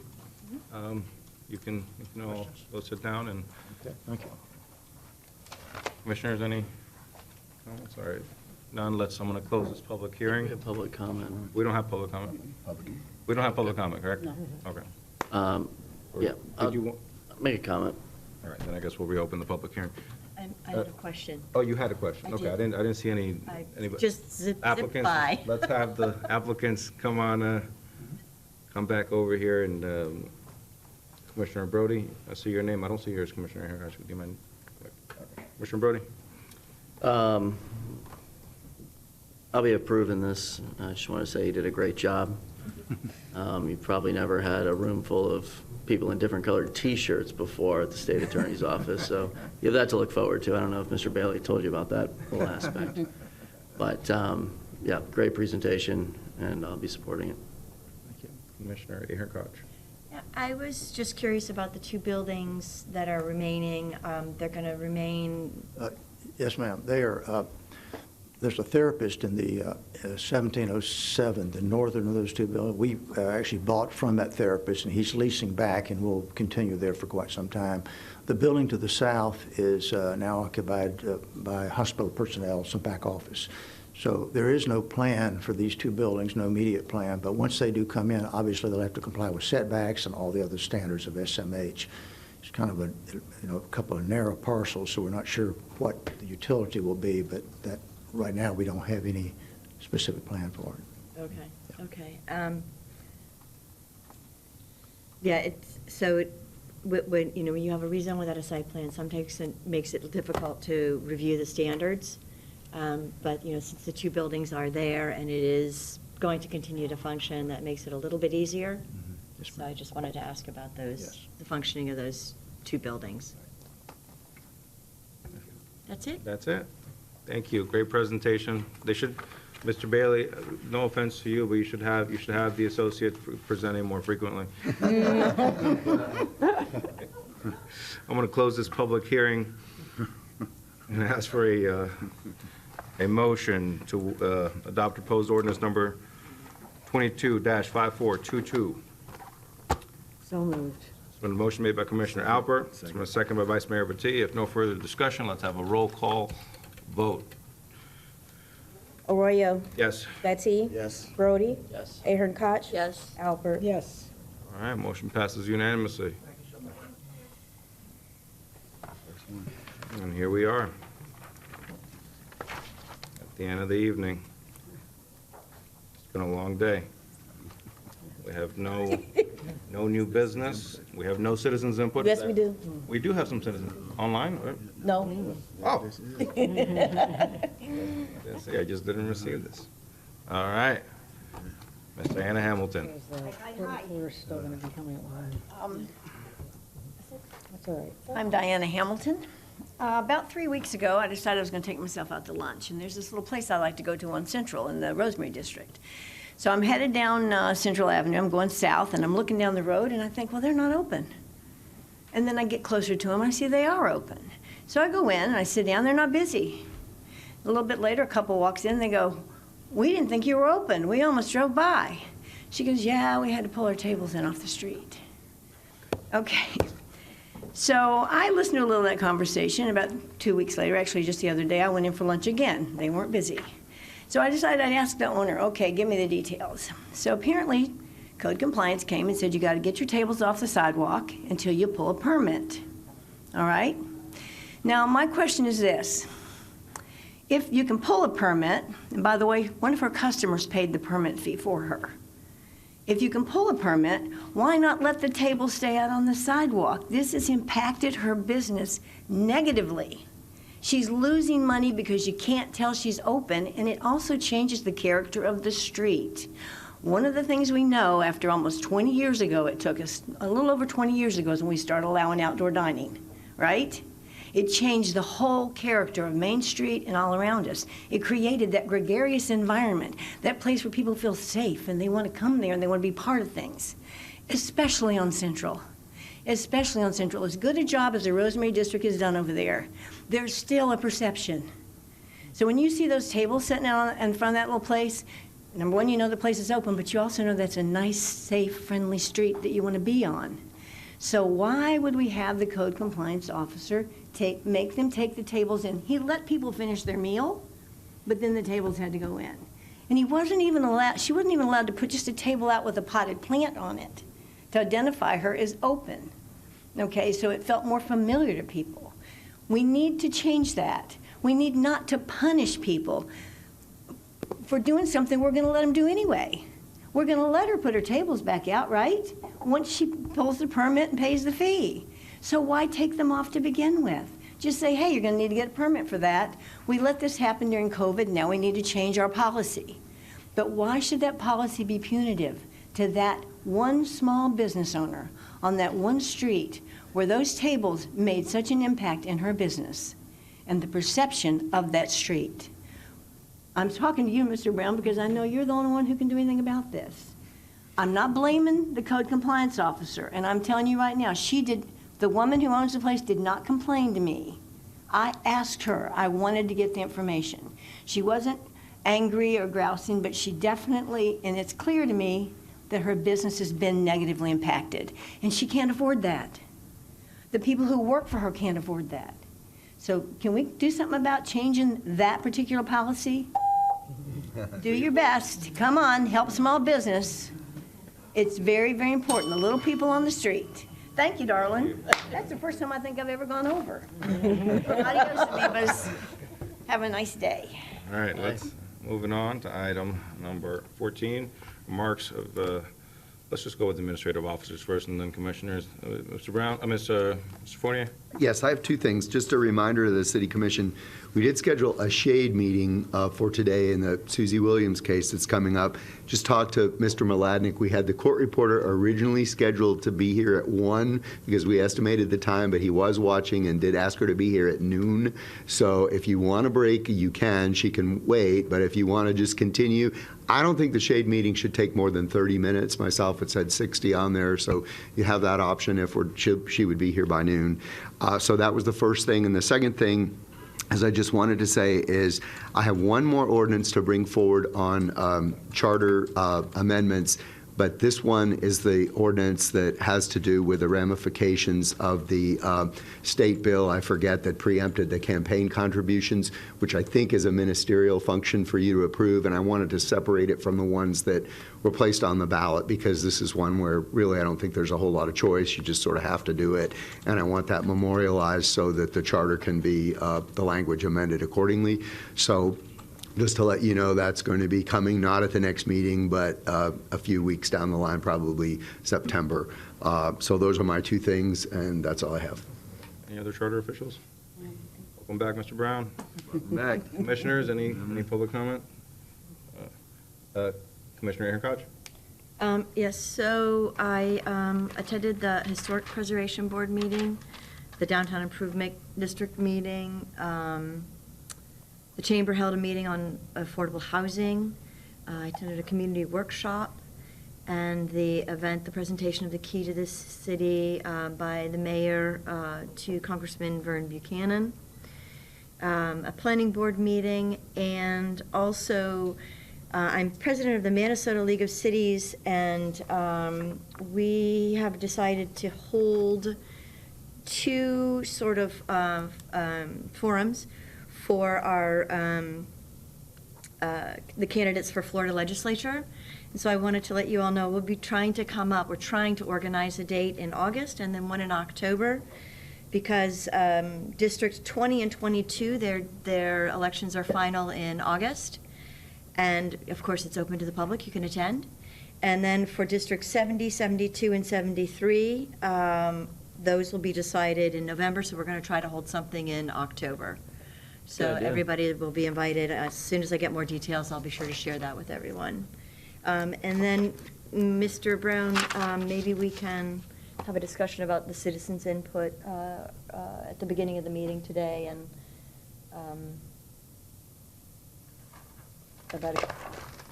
Beginning of the meeting? Yeah, there was, Mr. Cleary showed up to ask about citizens' input as far as, and that would be a Mr. Fournier question too. I think that would be a commission decision, because again, Mr. Cleary is asking for some types of citizens committee to be formed to advise this commission on the sound ordinance, as I understand it. And again, Mr. Fournier is working working on that, but this will be totally up to the commission to, you know, to give us direction if they want this committee to be formed. Maybe we could, I don't know, have some kind of a discussion as a commission about that. I'm interested in hearing what he has to say. I don't know what kind of legal complications that would present, and I'm sure, I can see by Mr. Fournier's face that that may be the case, but if we can have a discussion about it, I'd really appreciate it so that they can get some answers and so can I. Or maybe you want to wait till you see what comes forward, because I have some specific ideas based on lengthy conversations that the commission had already held that you may want to, like, my suggestion would be react to. I guess, you know, and the only thing I heard Mr. Cleary say that I would take issue with was the remark about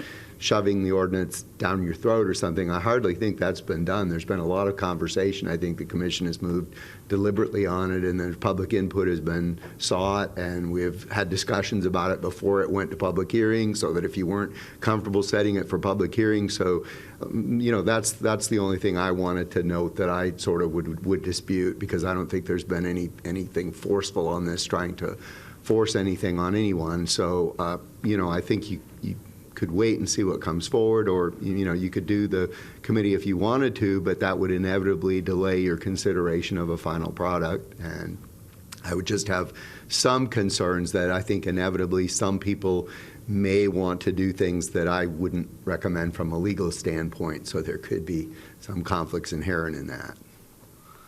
Would that preclude us from having the conversation about what that would look like, what the timeline would be, how? No, but I mean, you know, it would be an ad hoc committee just set up temporarily for this, and the process is already well underway, and all those people will be able to speak. So certainly you can do it if you feel that it's necessary, but, you know, I'm inclined to feel that maybe you want to have something brought forward, and then if there's a lot of uncertainty, or there's no clear feeling that something should be done as opposed to something else under those circumstances, you might want to have the committee, but it's certainly up to the commission. So that's something that could come later. It could come in tandem with a discussion on the ordinance. If it was apparent to the commission what you wanted to do, and you took public input and it appeared there wasn't really need for the committee, well, then you wouldn't want to do it, I would assume. But if there was some difficulty in making a decision about certain points, you may want to do it and limit it to only certain aspects of that discussion and not the whole thing. Just because this isn't a new issue. Obviously, you know it's been in front of you a couple of times. So that's my thoughts on it. I think it would make sense to wait and see what comes forward, see if it, you know, if it's really needed to have an ad hoc committee before we form one. I agree. Okay. Yep.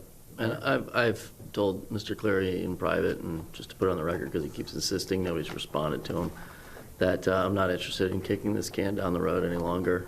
I think we do have ample opportunities for the public to weigh in through our public hearing process, and I think those are sufficient and broad, necessarily broad for this topic, which is really legally, I think, complicated, but policy-wise pretty basic and simple.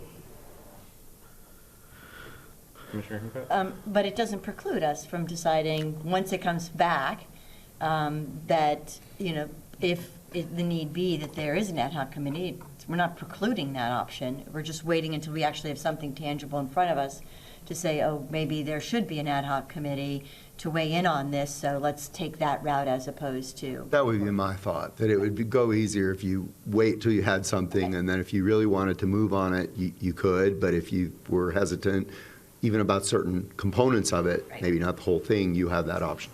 Okay, that makes sense. Any other commissioners? None? Thank you all. I think I'm we've got- sorry, are we going to wait until, do this at noon right now, or are we going to wait until 1?